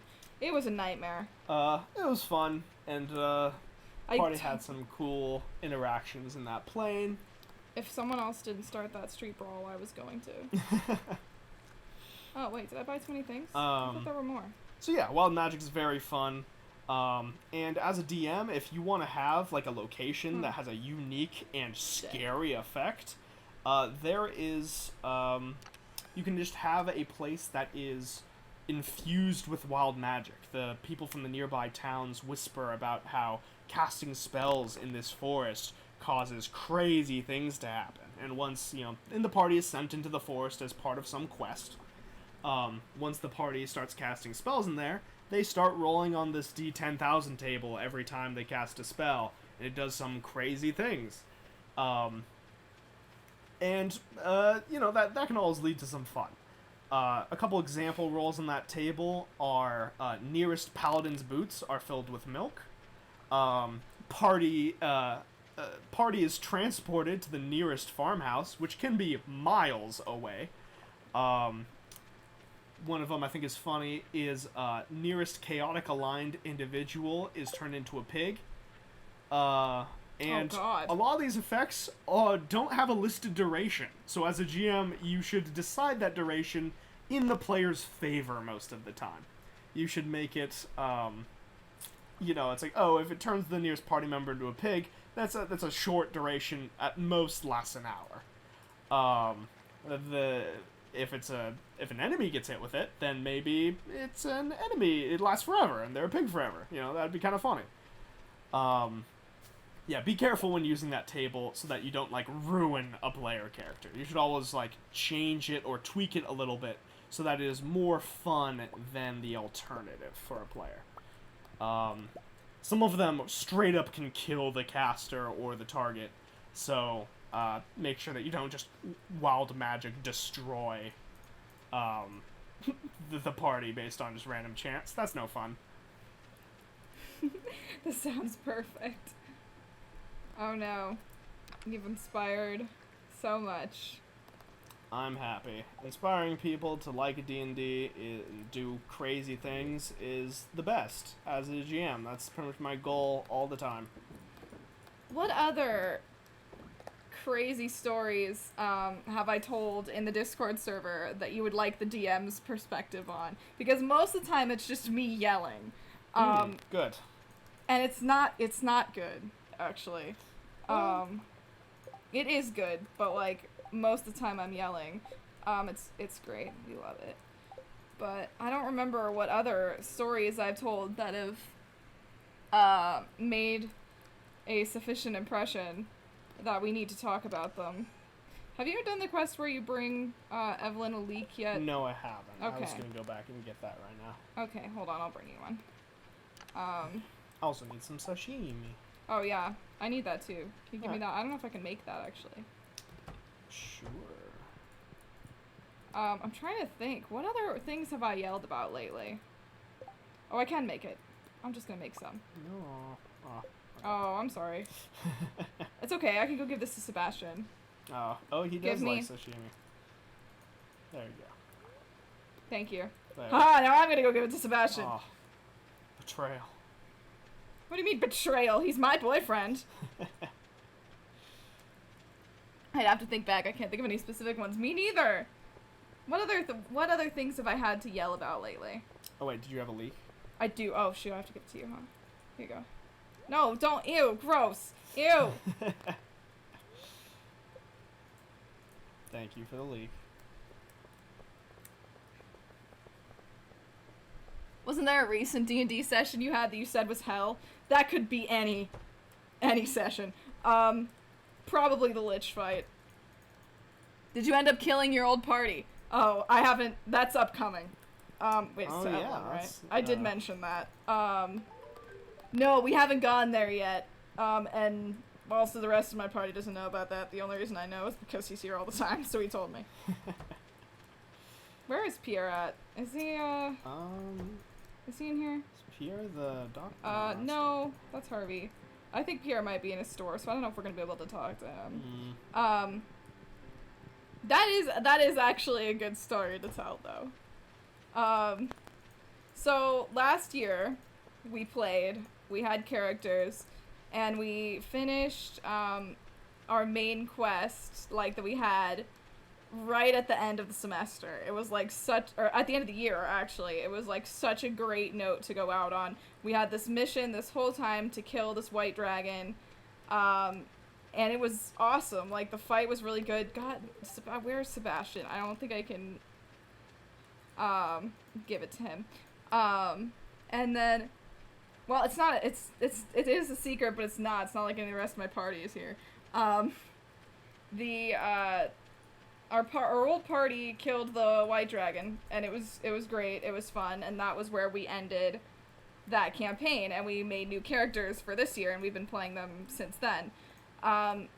What we didn't know, during this campaign with our new characters, we accidentally assisted in the resurrection of this white dragon that we killed last year.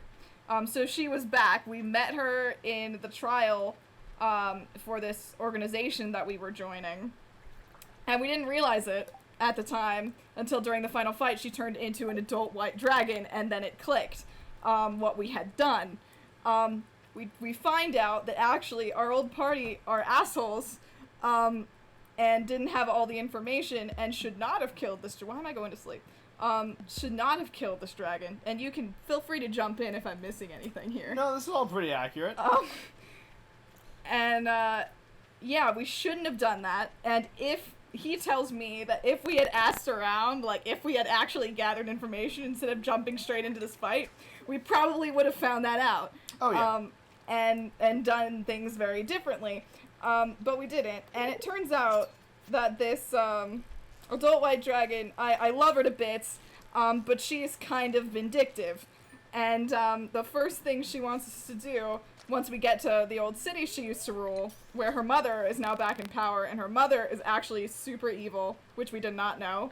And the first thing she wants us to do is kill the people who killed her, aka us. And conveniently enough, my druid is one of the few that remained in town, running the church there.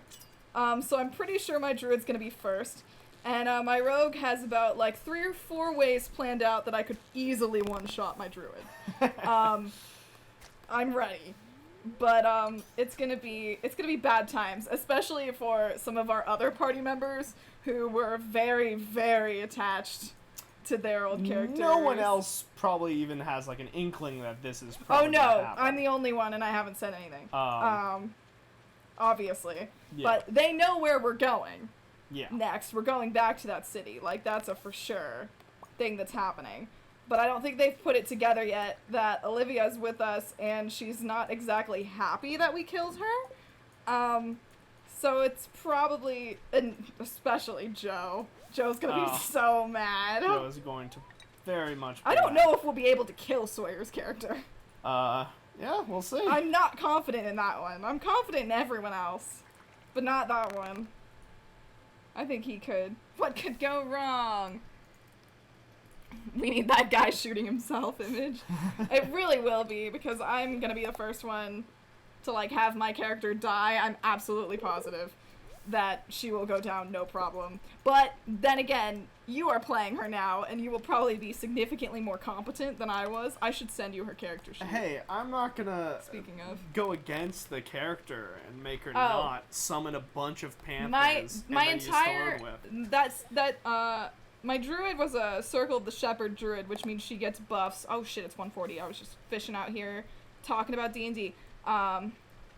Which means she summons animals and they get buffs. I'm gonna pass out on the floor. Nope, I made it. And it was such a meme, because for the life of her, she cannot hit with the typical druid cantrip, ever. I think she hit with Thornwhip approximately like 3 times in the whole campaign. I think it was single, definitely one hand level. One hand countable how many times she hit with anything. And this was her main damage cantrip. Yeah, it was not a good time. And then, eventually I get to take a circle, so I took Circle the Shepherd because I'm like, I'm gonna summon a bunch of animals. That's what I'm gonna do. It's gonna be my thing. They'll hit things for me, and I'll just, sit back and maintain concentration on these animals, and it'll be fine. Turns out I cannot do that. Nope. Every time I try and summon animals, I either lose concentration or just die immediately. Yeah. So I really actually want you to do the strategy that we discussed, where I summon 24 buffed panthers and then plane shift. Yep, just leave. And just It's leave. Like, you can't break my concentration if I'm not here. there. And then the party will have to fight 24 buffed panthers. And the druid will still be out there. Yeah, and they just... okay. So that's kind of what I want to happen. But, yeah, Ren was special. She just had, like, a bad time a lot of times. There was one time where she turned into a mouse. And, oh, no. that was a time. That was a bad time. In a town where, the townsfolk had been convinced that there was a demon amongst the party who could shapeshift and had deceived them. In hindsight, that they were good guys. It wasn't my best move. Turned into a mouse and attempted to talk to a child. He was kind of older. He he was was a child. He was 11. He was? Yeah, I showed you the picture and it was like this very small really boy. Thought the whole time that he was older than that. Oh, really? Yeah. It was a bad surprise, Panthers. Fight some Panthers. It was not a good idea. I know that now. Like, but I at loved the time, it. It was so you great. loved it. Oh, it was so fantastic. At the time, I thought it was a decent way to sneak into this place that we had no way of getting into. For sure. And I thought I was helping, and it was like my first Should I big. plant these? No, I don't think we have enough. Oh well. What day does it end? The 28th. So Would if we, this count? I don't know. You could try it, whatever. Sure. I mean, is this just a spring seed? Yeah, I wouldn't do the mixed seeds. Okay. I would save those just in case. Also, we have to go to the flower dance, so like, I'm gonna go dance with Sebastian. See you later.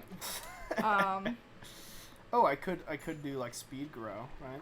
Oh yeah, we could do that. Oh, I forgot to do the animals today too. I'll do it when we get back. Oh, that's basic. Is there like a speed grow? Hurry.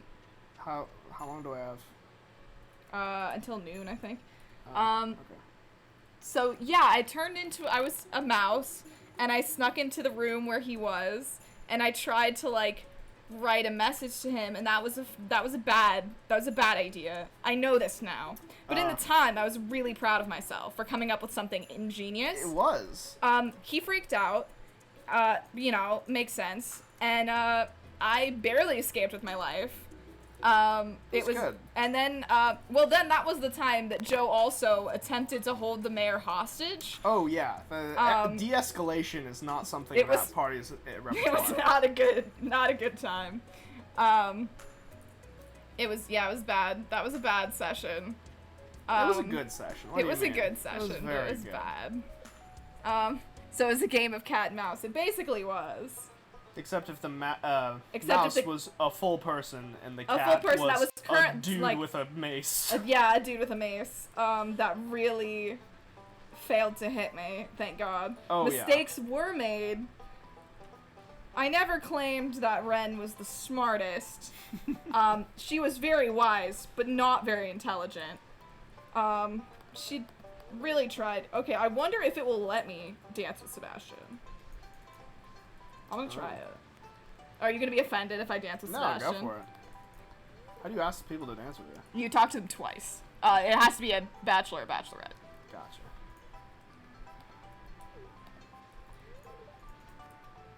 I want to see if it'll let you. It can be anyone that you have 2 hearts with.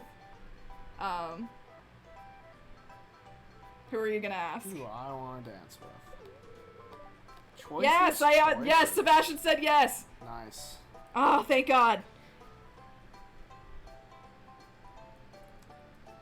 Did you just blame demons for your crimes? No, I don't think we ever addressed really what happened. Actually, no, we did, because I apologized to him, later. Because I felt really bad about it, and I was trying to get the rogue to apologize for taking the mayor hostage. So I apologized first. It didn't work. I don't think he apologized. But, I was trying to get someone else to apologize for something. Because I do remember apologizing. You apologized to, I believe, Jerome, who was, What did I have to... Oh. You apologized to him for, No, someone else was... I was trying to get someone else to apologize to Jerome. Yeah, I was trying to get Joe to apologize to Jerome. So I apologized to Harry for a completely unrelated thing to show him how to apologize to someone. Gotcha. Okay. That's, I think, what happened. If I remember. It was so long ago. That was a long time ago. Thankfully, I don't have to play that kind of character anymore. Soleil apologizes for nothing. Ever. No apologies. Look at us. Oh, you ask Emily. Very cute. Why? Okay, look. You get to, like, well, you're kind of walking in place, so you're not doing it right either. But, like, I just look so derpy. Like... Just doing squats. At least you look like you're doing the right moves. Yeah. Like all you're doing is walking forwards, and I'm, like, not even doing the right thing. You're like, yeah! Doing fists in the air. Also, I don't get a cute dress like everyone else, so I feel like that's an impediment. It's funny considering, like, I'm sure they could have added these models to the game, and it wouldn't have been that hard, but, nah, you're just a bad dancer. That was fun. Time to go home. If only the boys didn't look like janitors. They really do. Hello, Solid Plasma, how are you? Are there any other previous campaign stories of note we might not have heard? From last session? Are there any from this session I haven't told? There probably are, but... Previous campaign is in, like, the campaign we're currently playing? No, the last year's, I think, is what they're asking. Because I wasn't... Gotcha. We didn't have the D&D channel last year. We didn't have the D&D channel until, like, a couple months ago. So anything older than a couple months ago is probably fair game. Oh, I forgot. The animals are going to be sleeping. I mean, there were, a lot of things happened, but it's one of those things of like, nothing immediately springs to mind. I know. I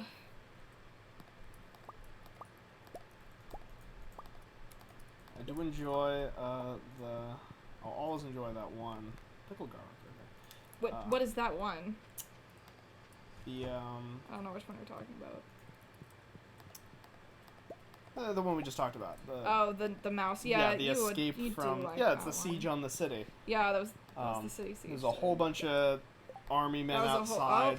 They essentially had to deal with like occupation of a familiar NPC city that they'd been staying at for a while. And it's very friendly. This evil queen decides to occupy the city because it's full of demons apparently, and she's trying to hunt down not actually demon, but the child of a group of cultists that she had recently killed, and he had gotten away with a tool to set her mother free, who's a very evil Dracolich. This makes so much more sense now.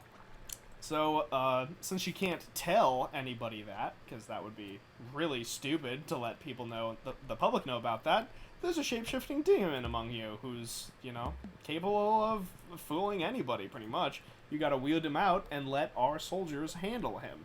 Wait, pause. Evan, thank you so much for the sub for 14 months. I'm not adding an ORD command. We don't need to talk about it. It's not happening. This? Have I never told you the story? Hawardi? Yeah. When's Hawardi? Okay. I think I forget how many times I've had to tell this story on stream. I'm sorry. One time, no, it's okay because you don't know it. When I was in college, I was talking, I think this was in Discord, about having a party at my apartment, and I may have already had a few drinks by then, and I typed Awardi instead of party, and they won't let me live it down. Like... Come on, guys. I mean... You have chosen Riot. No. Sometimes it's not ORD time. Sometimes it's just... Now he's gonna do it, time. too. That's a good meme. I can respect that. Will you go... Oh, are you doing something else? Never mind. What would you like me to do? I was gonna ask you to do the animals, but it's okay. I can do it because I'm not doing anything after this. I just have a bunch of stuff in my inventory I need to sort out. Anyways, where were you in that story?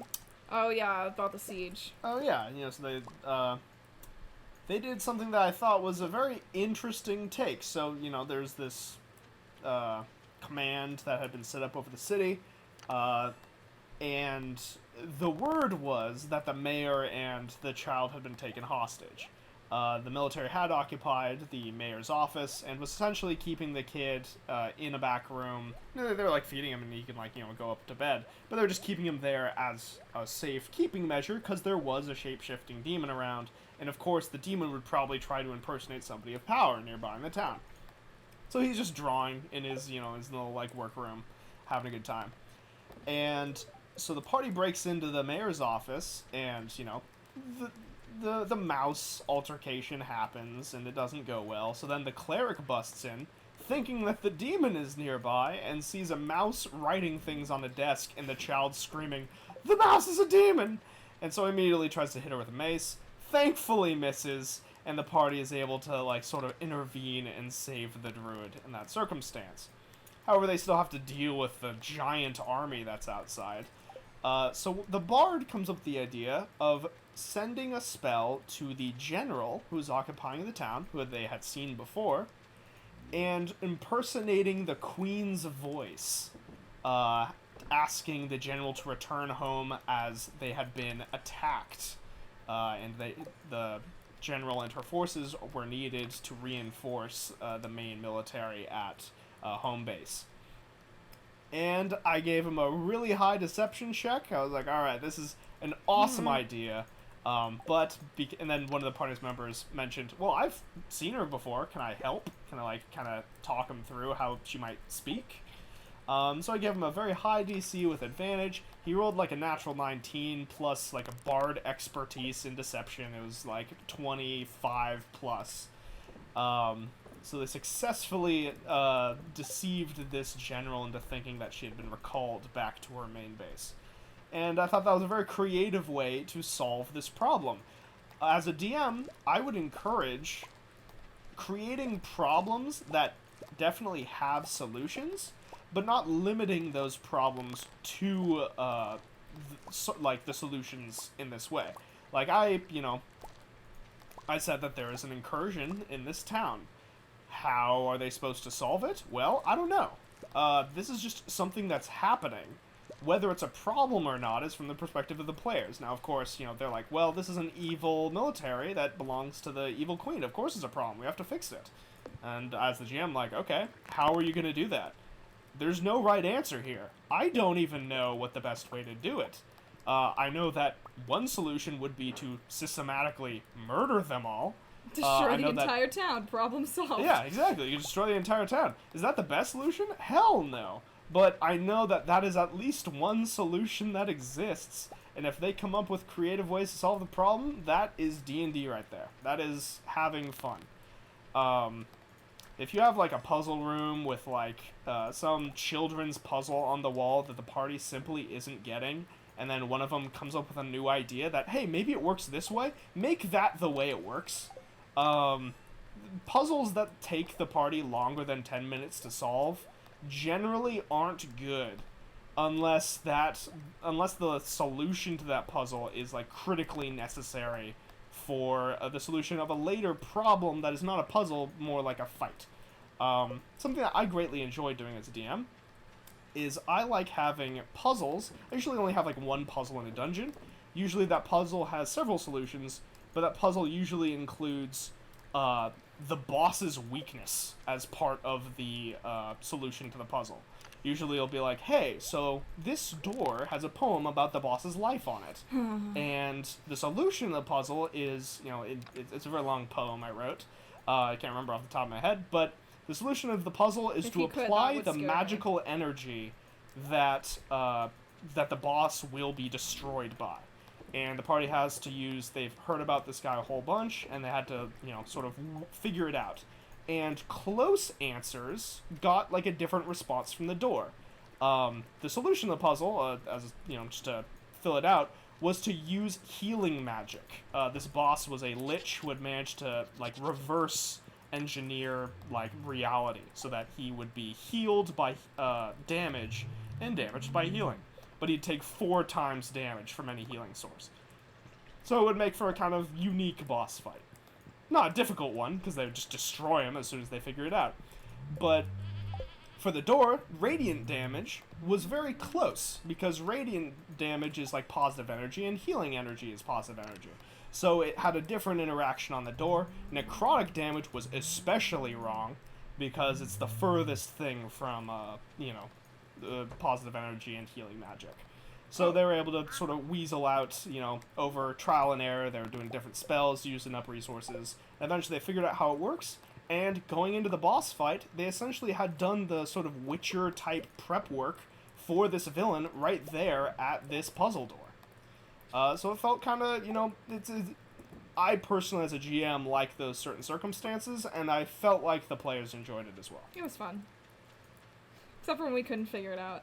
It was like a situation where it took a little while. It took and, too long. It did take a little while. For us to figure it out. It took a little while. Not because it was badly written, because we're dumb. I had actually ran this dungeon. This was the second time I'd run that dungeon. The first time the party, my party, had figured it out in less than 30 seconds. So I was like, oh, okay, I don't have to change anything about this. And then we're not as smart the next as puzzle, them. It's not that you weren't as smart, it's just that the other party was very familiar with, like, how I think. So a lot of them were like, oh, it's probably some bullshit. Look at, like, the way it's probably some bullshit. Yeah, like, look at the way that it's, like, structured. It's like, okay, he's, like, the inverted. Something's happening backwards. He's, like, a backwards guy. Well, like, wouldn't healing magic make sense? And they do it and it works. And it's like, yeah, okay. And they just get past that immediately. Fun thing, for this boss, his name is Emaruk the Inverted, and when I gave them the written down poem, I read it aloud and I gave it written down, they're like, oh, that's not the way I expected his name to be spelled. It is Cure Me backwards. Which, as they, put in the correct answer, it's like, and magically you see his name light up backwards to forwards And one of them looks at it and like reads it out. It's like, God damn it! And it feels That was me. It feels good to work in dumb puns like that into the game. And if any of you are wondering, I did not make that up. I read that on D&D memes, and it was a hilarious idea that somebody's like, oh yeah, have a meme boss who is named Emaruk, the like backwards, and you would look at his name backwards, and it says cure me, and you cure him, and he dies. And I thought that was like, oh, I could build a whole dungeon around this guy. I love that idea. I think it was a combination of, like, that, plus, like, we'd been doing this dungeon forever and almost died a couple times. Yeah, and it was we a were fun like, dungeon oh crawl. my god. Like, that was it. That was all it took to break us. Put those in there. Put that in there. Oh, I got another Crystallarium from the museum rewards, so I guess I'll put sweet. that out. Oh, I haven't checked the museum rewards, actually. Oh, yeah, there's a bunch of stuff. I'll put it out and put something else in it. Sweet. Every time Diana says, I can feel the pain from here. Look, I love D&D. I do. But sometimes I get frustrated with myself when I can't figure shit out. And definitely that puzzle, when they were taking a bit long, I'm trying to get better at like recognizing my own mistakes, and that's definitely one of them. When a party is struggling with a puzzle, don't have them just struggle through it. Definitely help them, like, take them by the hand and walk them through it. Be like, all right, just like give me a history check. No matter what they get, as long as it's not an at one, give them a huge hint to the solution. And then they're going to start, solving it, and then you can go back to playing the game. Sometimes a puzzle is fun when they can actually figure it out, and sometimes they can't figure it out, and that's never fun for anybody. So you don't want to get stuck on a thing that, has a certain solution, and they can't figure it out because they can't read your mind. That's a big note that a lot of early GMs don't understand. It's like, yeah, the solution to the puzzle's so easy, it's right there. Well, they don't have the perspective that you do. So, try to keep that in mind as you're DMing and getting, your early licks in, and make sure that you can baby your players once in a while. Don't expect them to be able to read your mind. Be explicit with what you want, what your rules are, etc. Trying to think about what other things I've yelled about that we need to talk about in recent times. Wait, someone mentioned the hell session. That was probably the Lich fight. Hell session. Oh, so yes, this was a very difficult boss fight that I set up. It was rough. It was taken by something that if I tell Jessica what it's taken from, that would be a spoiler for what that thing is. The critical roll. I already know.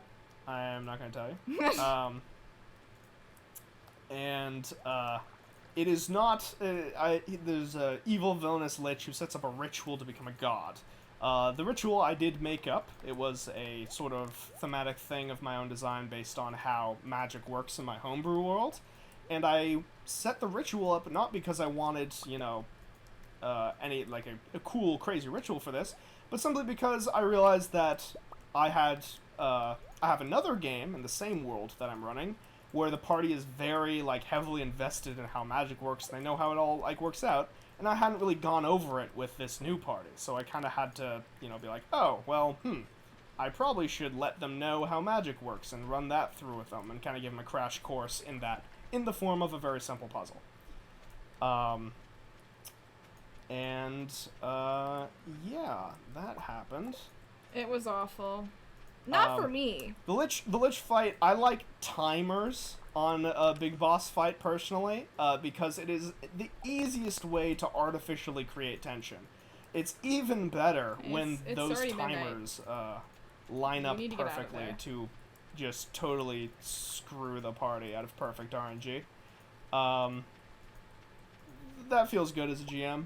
I like it when it gets right down to the wire. It's only one turn away from the boss completing his ultimate ritual. Which may or may not have been what happened. And the party is then faced with a difficult decision of whether to acquiesce to a villain's final demand or to allow him to maybe transcend to godhood. And those are some fun plot hooks. In this circumstance, the evil Lich's phylactery had already been destroyed, so he was just a single step away from destruction. They just had to kill his body in the material plane.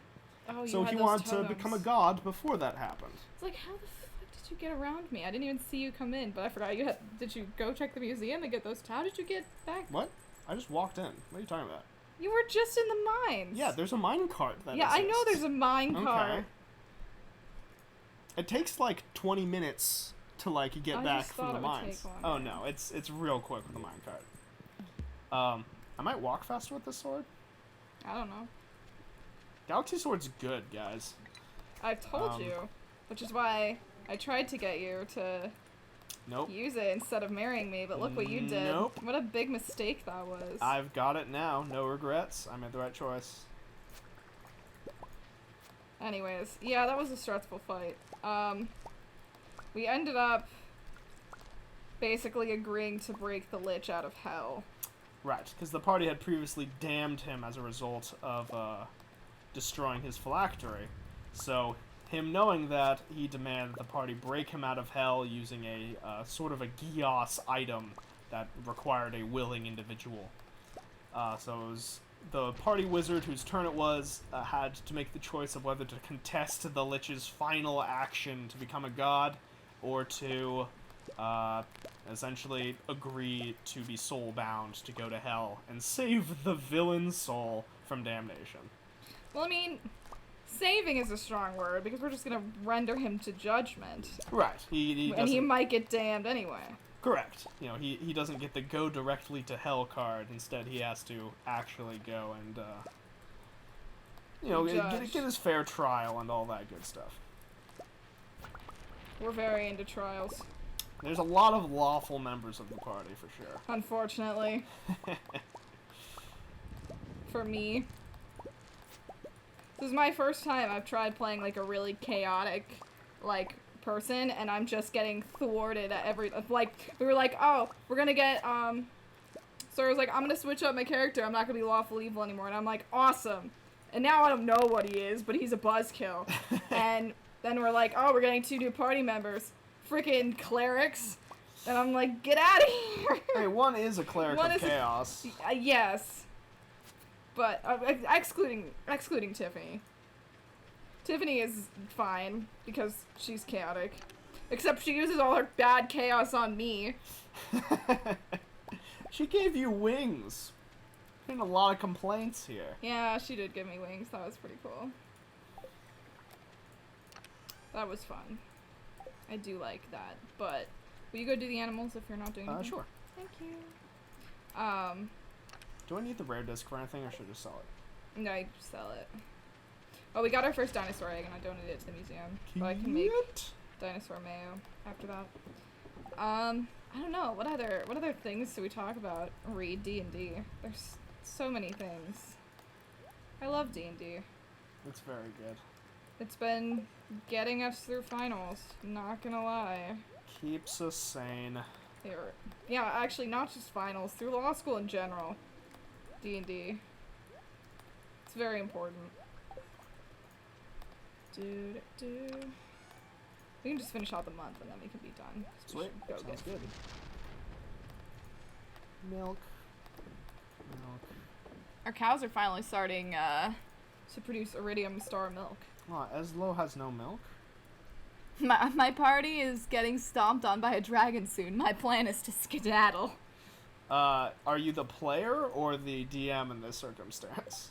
I think a player, if I remember correctly. So if the dragon is, I can't speak to your situation, but definitely bring that up with the party. If running away is something you guys want to do from big bosses like dragons, remember that people run away all the time from big problems like that. Don't be obligated to rush into big bad fights like that if you don't feel prepared for it. You could always, if you're fighting if you know what type of dragon it is, that helps a lot. You can go and, see if you can scrounge up some potions of ice resistance, or etc. Because Dragon's Breath weapons are scary, guys. You want to try to not get, incinerated by a big red dragon. Get some fire resistance potions.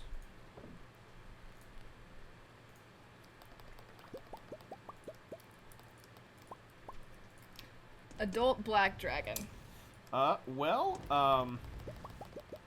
This again, it might be something that I'd talk to your GM about before taking my advice on this.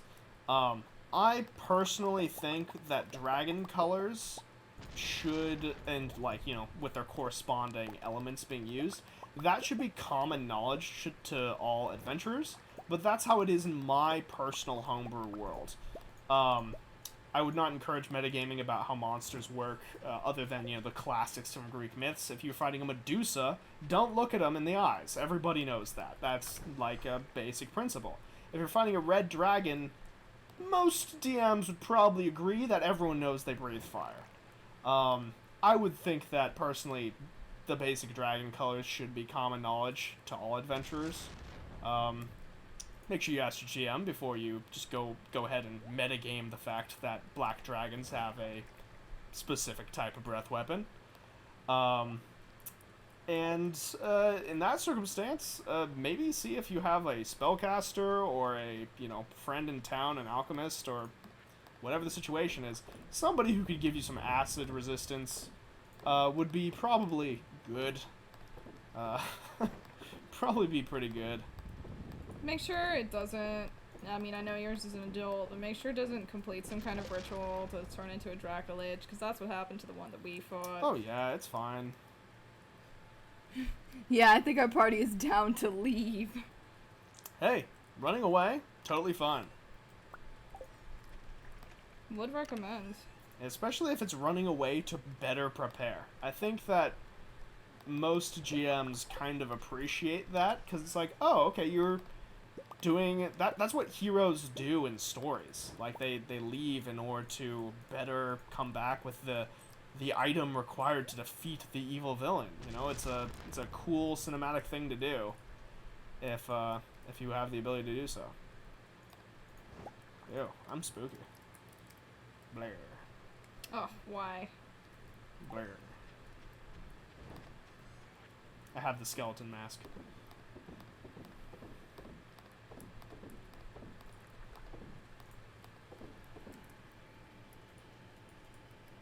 I mean, our barbarian, in character, doesn't turn down a fight.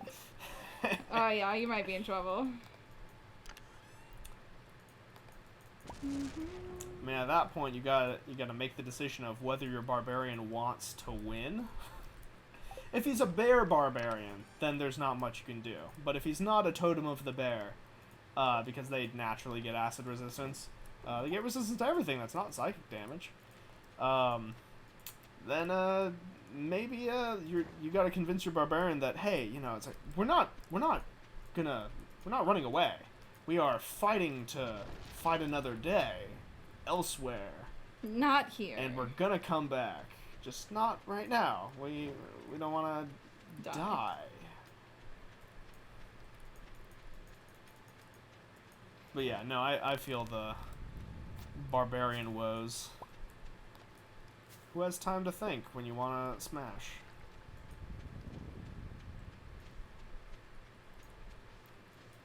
Ah, D&D. It's good. Tomorrow's gonna be interesting. It's gonna be an interesting time. Really? I don't know what's gonna happen tomorrow. It's great. We love it. We should mention that in our campaign, 2 of the members have taken it upon themselves to make a flowchart, or a, oh yeah, they have a conspiracy board. A conspiracy board. That's not actually a board yet, but I'm gonna make it into a board. Let's see. Hi, Twy. How are you? But yeah, we have it's basically like gonna be one of those conspiracy theory boards with like red string connecting everything. It's on that level. And so when was that? Like 2 nights ago when we were supposed to be studying for finals? They sent us pictures of them working. Yeah, just fished up a secret note. That's fun. Nice. They sent us a picture of them working on this flowchart instead of studying for finals. Of course. Which was great. It looks great. They actually have, it feels good as a GM when your players bring up one of those and it's like, that has almost all of the information I've ever mentioned about the topic. Nice. I have Real feels good moment. I have mentioned to them about Cedric. I don't think I've named him, but about the problems that my rogue is having. Wizard? He is not. No. What? He's not sexy. You don't like him? No, I hate him. He's the worst. But I've mentioned, I think both in my Discord and on Twitter, about how I remember on the way, because I tweeted on the way to the Lich fight, that we are going to fight a Lich, and my party's really more concerned with setting me up with this wizard. And last session, we agreed to have an RP session. Are you making iridium? I'm gonna get it out. Where'd you get all this iridium from? I've just found it. Okay, cool. We did agree. Oh, do you want these geodes in here? Or do you want? Oh, I'm done with them. Oh, okay. So we can just do you can them whenever. just smash them whenever. Okay, awesome. And it was great, but I'm pretty sure the entire party is in on it now. Probably. Trying to get me set up with this wizard. And so what happened was the wild magic sorcerer, who is my rogue's cousin, came down to breakfast and said she wanted to practice some magic on us, to which my rogue was immediately suspicious, because she's been pulling stunts in the past where she's been getting into my head and trying to influence me about this guy. I tried to escape. She did. She's like, all right, roll initiative. First she said she wanted to cast mass suggestion on the party. And my rogue was like, no, absolutely not. So I used my action and bonus action to move, and then attempted to Misty Step out of the room, which he made me roll initiative for. Right. I succeeded in the initiative roll to have the sorcerer use what is it actually called? Distant spell, I believe, and doubled the range, making it a 120-foot range. So I could not escape and failed the save. And failed the save. Because I forgot I had advantage, which was dumb, but I was real mad at that point. And so her mass suggestion to the entire party, I think everyone failed except one person, was to sit down and answer super personal questions about ourselves that are called, from a New York Times article, the 36 questions that lead to love. And including herself, the cleric put down a zone of truth, and I did make that save. But yeah, so I had to do all of these stupid questions, and of course we had to do it in partners, and my partner is the wizard they're trying to set me up with. I was not happy, but I answered all the damn questions. And so while they were working on their flowchart, we were actually answering questions. Yeah, we actually I sat felt down that and them, which was one very of fun. the people working on the flowchart was the sorcerer, so I felt that she deserved a reward. Oh, I got a catfish. That's fun. Nice. So yeah, that happened. You missed the beginning of the story. Truth or truth? It was basically that. It was disgusting. Good night, following. Thank you for coming. Wait, does this go in here? Yes. It was very gross. I hated it. But we'll see what happens next session. But we have more pressing issues next session, which kind of makes me sad because I didn't want it to be left on the back burner. But we'll see. You know, there's kind of a war going on, so like that's like slightly important. A little bit. It just started. Alright. And we're good. We did it. Right. It's very fun. I enjoy it. My rogue absolutely detests it. Those coffee beans, man. Pretty good. Pretty good. But yeah, it's been fun. I don't know why they're so invested. I wish that it's been raining for like 3 days. I wish that they would not be. I wish that they would leave me alone. But if they did, then nothing would happen about it, so let's be real. It's more fun when everyone's rooting for The extremely unlikely couple. Oh, it's great. This is the, I feel like I've probably mentioned the wizard that I've been pranking. This is him. I have a great prank lined up. Oh, they destroyed one of our crops. But you know, there just hasn't been a good time to pull off an epic prank lately. It's been sad, but we'll figure it out.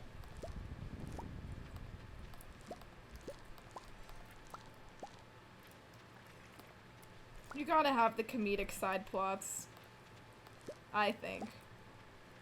It's kind of my favorite part of D&D. It's my favorite thing to do as Ren, was try and poison the guy's meat. Oh. It almost worked that one time. It did. He just rolled really high on his con save. Right. The angry vegan would always oh, damn it. try to poison people who'd eat meat. It wasn't legit poison. Right, in you're my trying defense. you're getting like It was just like like Ipecac. herbs to make them sick. Yeah. And I was hoping that that would like make them stop eating meat. Like that was the plan. It never worked out for me. No, unfortunately. It didn't. Power prank couple. We really would be the power prank couple. Like, because he retaliates. Oh, of course. I would argue that his retaliations they escalate my pranks. Well, if you don't escalate, He what's the escalated fun? by implicating my financial interests. Oh, of course. It was not okay. So that's why I'm going to make him drunk. Real drunk.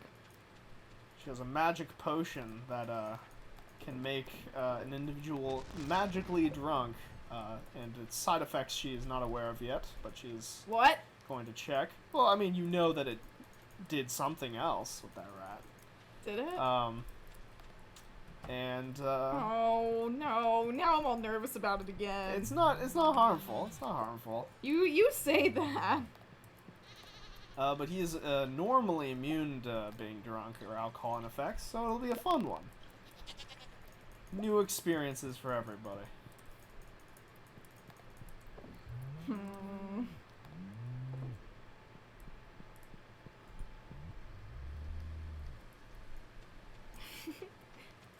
It'll be a time, I'm sure. It's gonna be a bad decision.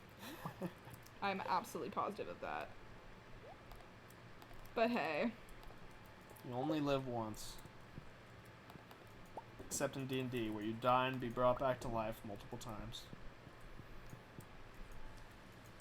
The sheer panic in that, what? Guys, it's fine. It's fine. Don't worry. Is it though? It's fine. I feel like you're lying to me. It's fine. I don't trust you. And that's probably a wise decision. Oh. I don't want to actually kill him. You're not gonna kill him. It's not deadly, and you know it's temporary. I mean, of course I do. He should be dead. He did die in the last. He did actually die in the last It's fight. a big spooky monster fight that party ran from. I allowed Soleil to be sad for about 0.5 seconds. But then, you know, somebody cast Revivify, and it's like, oh, And well, I was like, God damn it! no, I'm not sad anymore. Oh, well. Oh, he's still here. Temporary death. Yeah, temporary death. He's fine.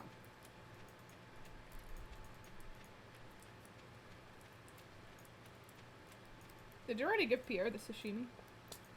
Yes. Oh, okay, cool. I was just making sure, because I know you were in the mines. Yeah, the only notes I have are... Sebastian's in need of a large amount of pass. I'll give it to him. Is beets summer? I think beets are fall. Unfortunately. Yeah, I know.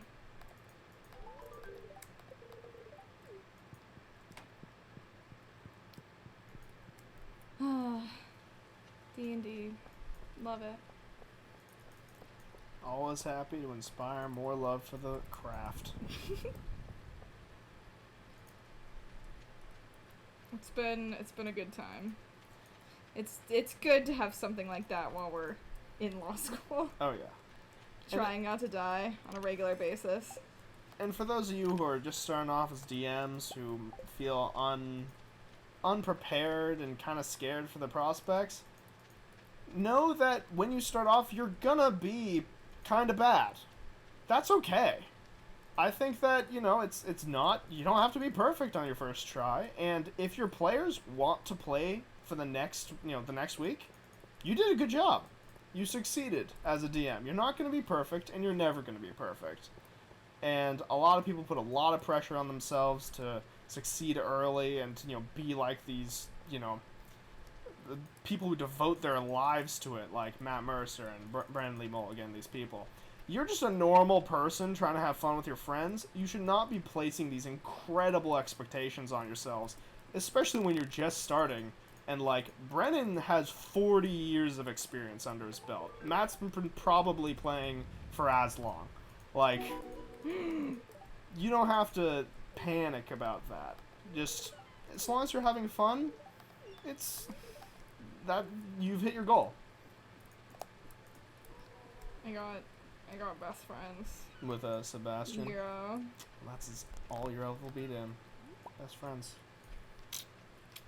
You have to give somebody a bouquet to be best friends? No, that's to date them. We're dating.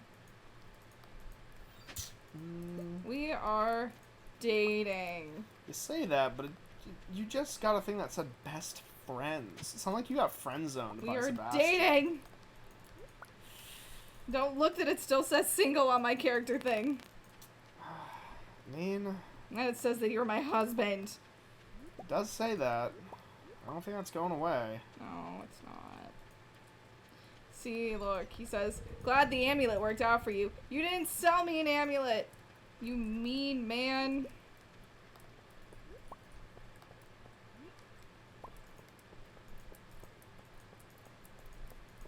Super best friends. Excellently best. We're besties. You know what? I actually don't know what time this event triggers. I'm gonna go do his 10 heart event. Maybe I should do it on the last day. Ooh. So, to end the stream on a high note of me and Sebastian.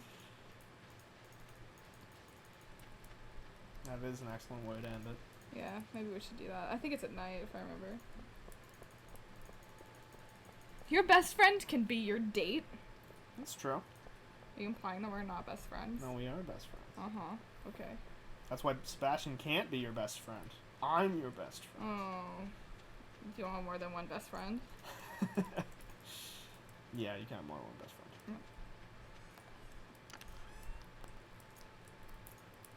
According to MySpace, you only have 5. That's true. Remember back when social media had you rank your friends? Remember how healthy that was for society? I remember.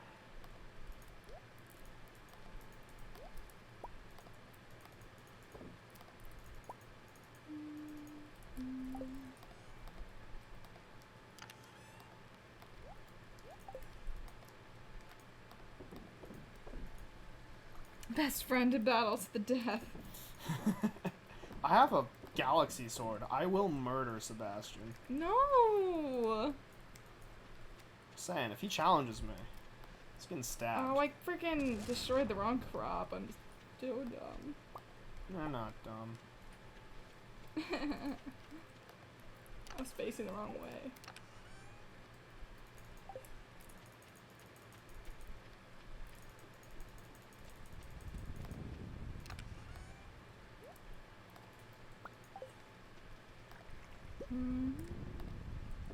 This one any better? No, okay. I don't really know how that works. Actually, I don't know what kind of honey I used for that mead. Maybe it was just regular. I'm trying to figure out how the special honey works in terms of how it changes mead. Oh, I haven't mead figured it out making. yet. Does it give you anything different yet? No, but I don't know that I've used the tulip honey. I think that might still be in here. Yeah, it's right here. So maybe I'll have wild honey and tulip honey in at the same time, and I'll see if it changes. We should spend this money that we have. Yeah. Just like throwing that Do you out have, there. You got the maximum backpack, right? Yes. Do you have... Is there anything about your character you want to upgrade that we don't have? I don't know. You could upgrade like coops and stuff. Yeah, I was gonna say that or the Greenhouse. house. I don't know how much. I'm pretty sure we have enough wood to like upgrade the house if we want Probably. to. We need wood and hardwood, I think. I could go get some hardwood tomorrow, I guess. I mean, I think we might have enough if you want to check. You probably have to do it because it's your house. Do you think she'd be open right now? No. You'd have to wait till tomorrow.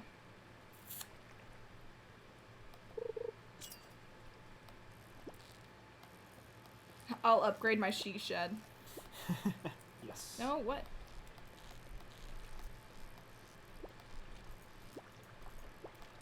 God, catfish are brutal.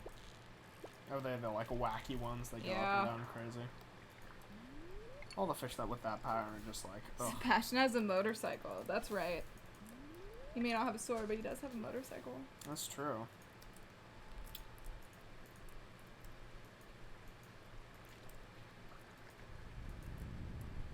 Okay, here's a question I have.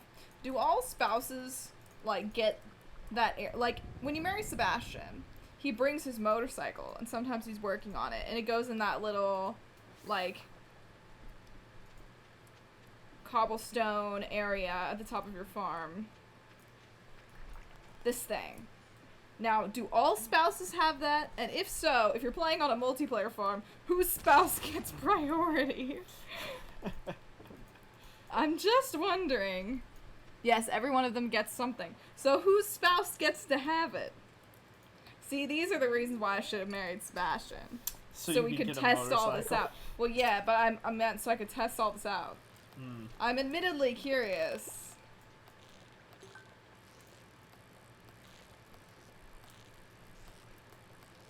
It beats me. I know, right? Too bad someone had to be so quick to marry me, and now we'll never find out. Oh no, I regret it so much. I think my spinner is broken. I should have fixed that. The spouses overlap each other. Oh no.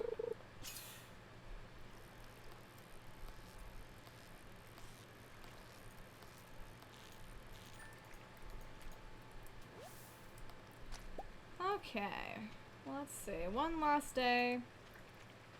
Yeah, maybe tomorrow go see about upgrading. And I can upgrade our coop or whatever, too. Sweet. We can just upgrade everything.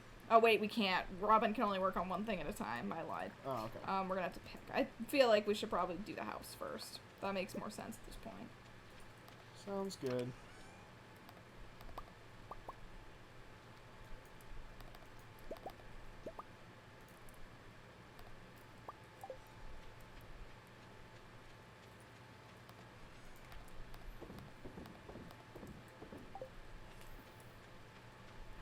Perfect.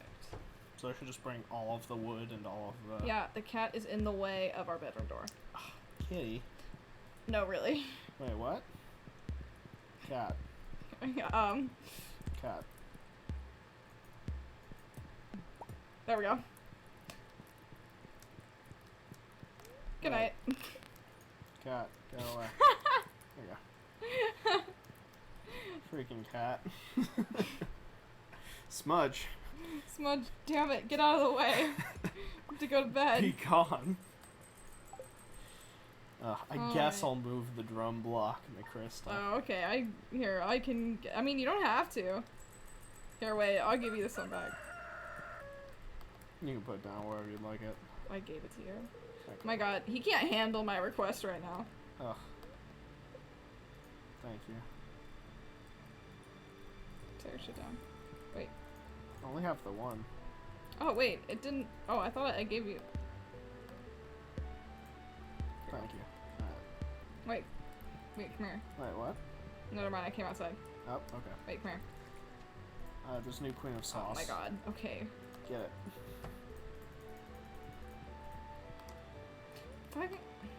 I was trying, like, my screen covered it. Mwah. Stop it! Never. Gross! Mwahaha. I can't wait. There we go. There we go. Love you. Love you too. Gross. Disgusting.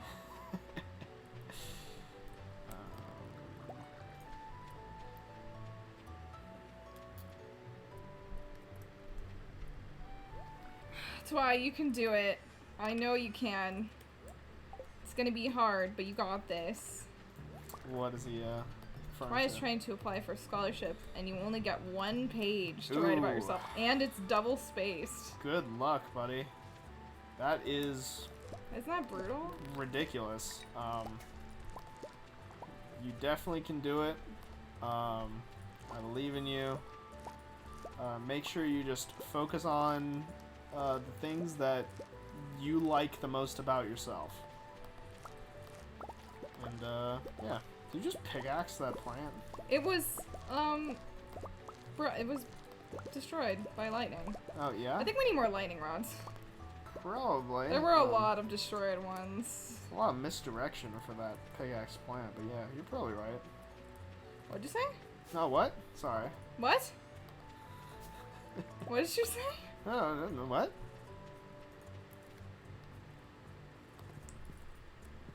What did you say? Did you actually not hear me? No, I actually did not hear you. Oh, I saw you pickaxe that plant. It was a dead plant. Was it? Yes. This one right here? Yeah? Yeah, it was hit by lightning. What are you talking about? It didn't look dead on my screen. It was dead for me. Alrighty. Maybe. Alright, what were we doing today? You're going to see Robin about upgrading the house. Okay. I think all of the wood we have. I'll go talk to her. You need hardwood too, Trina? Yep. Okay, just see if it's enough. 97. We might need 100. I don't remember. Okay.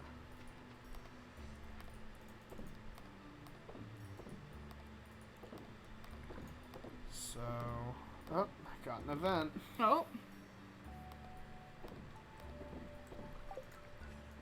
Man, you and Emily are just... Emily really likes me for some reason. She's really cute, though. She is really cute. She likes birds. She has, like, crazy dreams. My friends.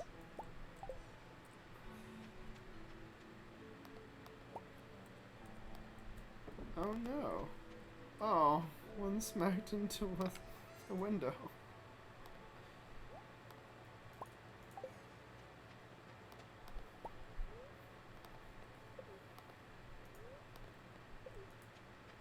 Aw, she's adorable.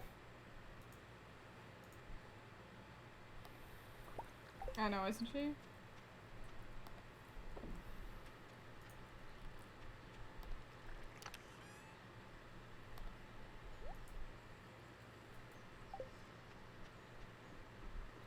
That's super cute. I love how most of her events, like, don't actually involve you. Yeah, she's just one. I was in her dream, apparently. Yeah, I saw that you got that one. It was like, oh, okay.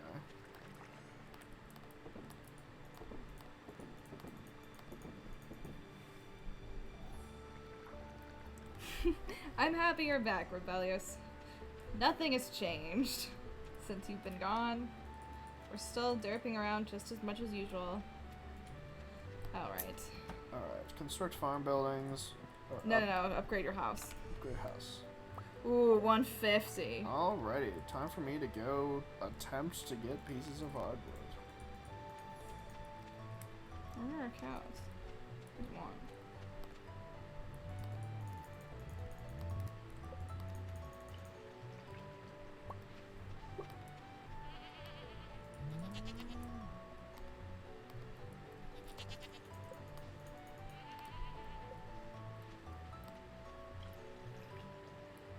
Oh, both of our cows are producing iridium stone milk now.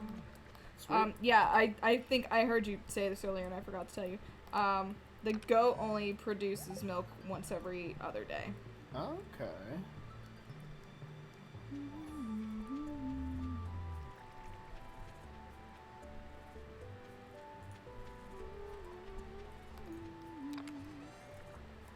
Oh, we already have that much. Oh, okay, cool.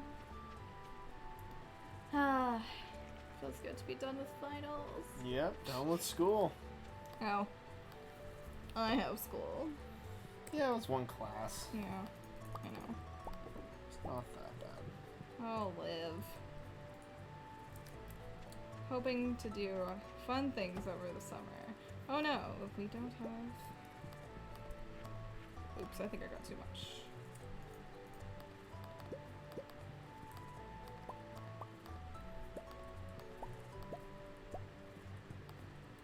Alright, there we go.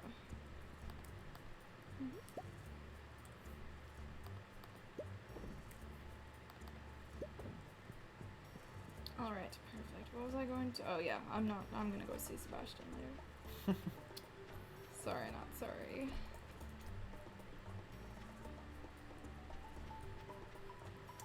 He is cute, I'll give you that. Thank you. I know. I'm telling you, you gotta get up to 6 hearts with him so you can see the D&D He's selling event. a rare seed. Should I get this? Yeah, grab that. I don't think we probably don't need anything else Battery unless you want time. anything. Nope.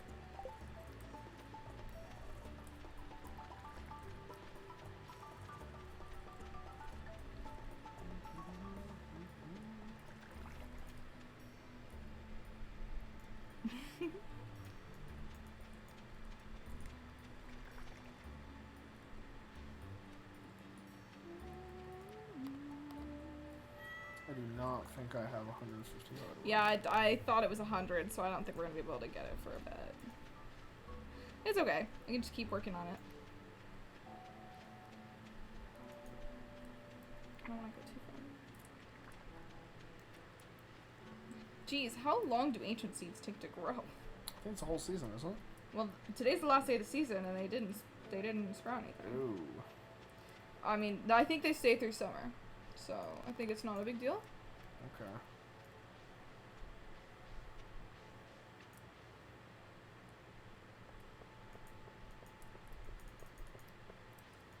Don't remember what time this event triggers.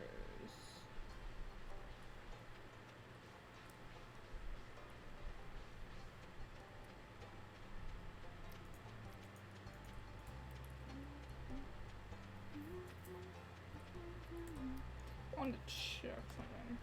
Yeah, as soon as I get a large goat milk, I can finish that one in the pantry. And that, I think, gets us the greenhouse. Sweet. No, it's not 6. Maybe it's 7. Go kill some time. At least I think I'm eligible. Yeah, we're ranked 10, so I should be able to get his 10 heart event, which I love.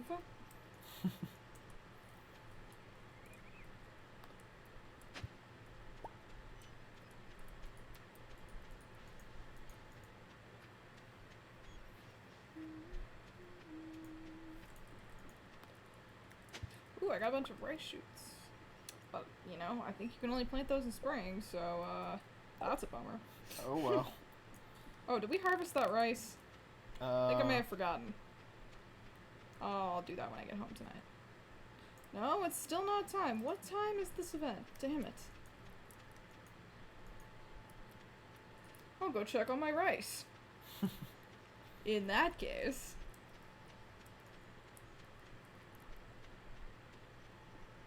Just getting some more wood.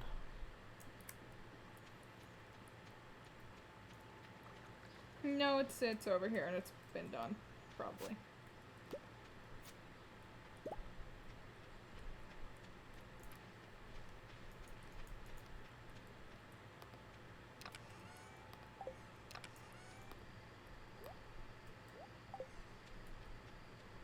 Maybe it's later.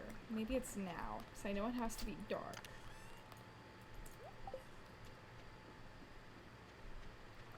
Maybe. There it is. Alright.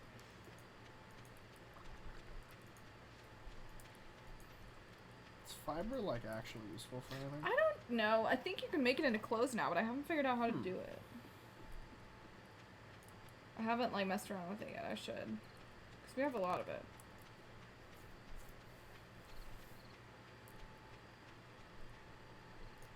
No, I got an event with Linus though. Oh. Well, that wasn't what I wanted. No offense, Linus. You're a very nice man, but He's like, very nice. no, I was going to see my boyfriend. Okay. But yes, I'll stand by your fire. Aw. Thanks. I didn't think we were that good of friends. It's okay.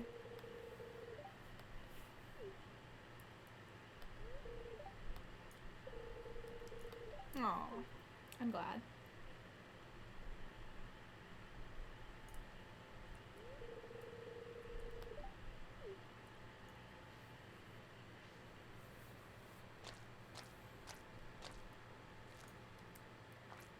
They had to have known what they were doing.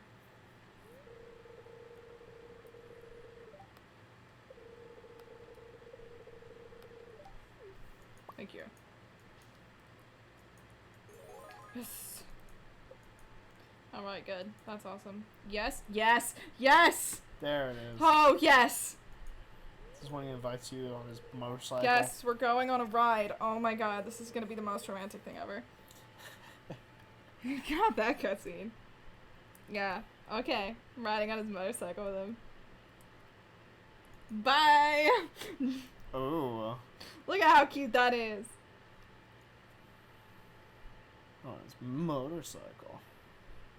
You don't have a motorcycle. You're right. Look at how romantic this is, RN. That's pretty cute. I know. Not gonna lie.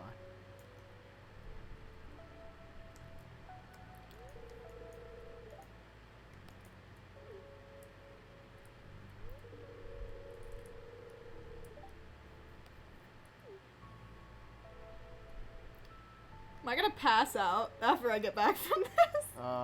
Probably. I mean, it's midnight. Worth it. We should be emo like him.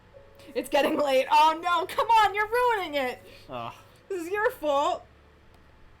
I'm gonna pass out in the middle of the cutscene. I'm not ruining anything. You're just out there. I better not. This better not being ruin the cutscene. irresponsible. Worth it. 100% worth it. Yeah. I don't usually bring girls to this place. In fact, you're the only one. Ew. You know what I'm trying to say, don't you? Yeah, I do.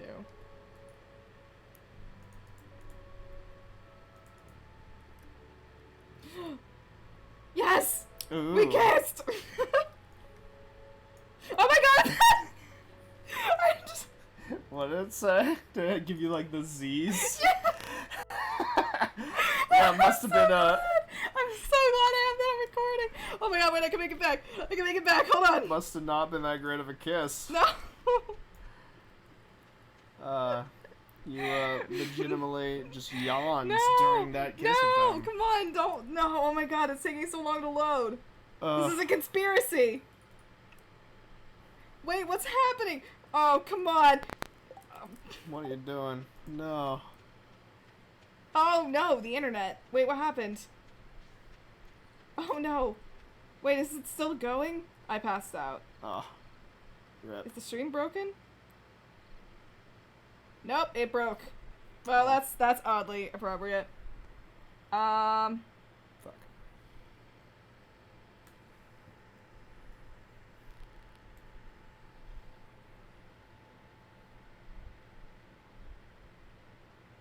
It doesn't. Well, nope. There it goes. All the times to freeze. That's kind of amazing. I don't know if it's gonna work again. Well, I can't believe I passed out. That's so dumb. I think it's working. Maybe. Okay, well, it doesn't matter. We're gonna stop anyways. Just get through to the saves, yeah. Okay, it's working. Okay, well, just in time. We're back. I passed out in my own bed. Hang on, I just want to see how much I lost. Yeah, let's see that. How much did that date with Sebastian cost me? Oh. Oh, yeah, okay, Lewis, I wish. Alright, Lewis. The old man won't sell me one. Cool. Oh, what's the next message? Oof. Doesn't. That's okay. Worth it. Alright. Passed out from exhaustion. What do the agencies look like? These ones, but we're stopping anyways. Don't worry about it. I just wanted to check if they're alive. Yeah, they're alive. The coffee seeds are alive too, so we could plant more coffee beans if we wanted to. Cool. Okay. Let's find a raid. Do we have a raid message? I think are we done? I think we're done. We need to go get food. So thank you guys for coming tonight. I probably won't be streaming Saturday because I will be doing family things. But Monday I should stream. So, I'll see you then, and I'll put up the stream poll whenever on Sunday. Thanks for coming out, everybody. Thanks for coming. We'll see you later. Good night.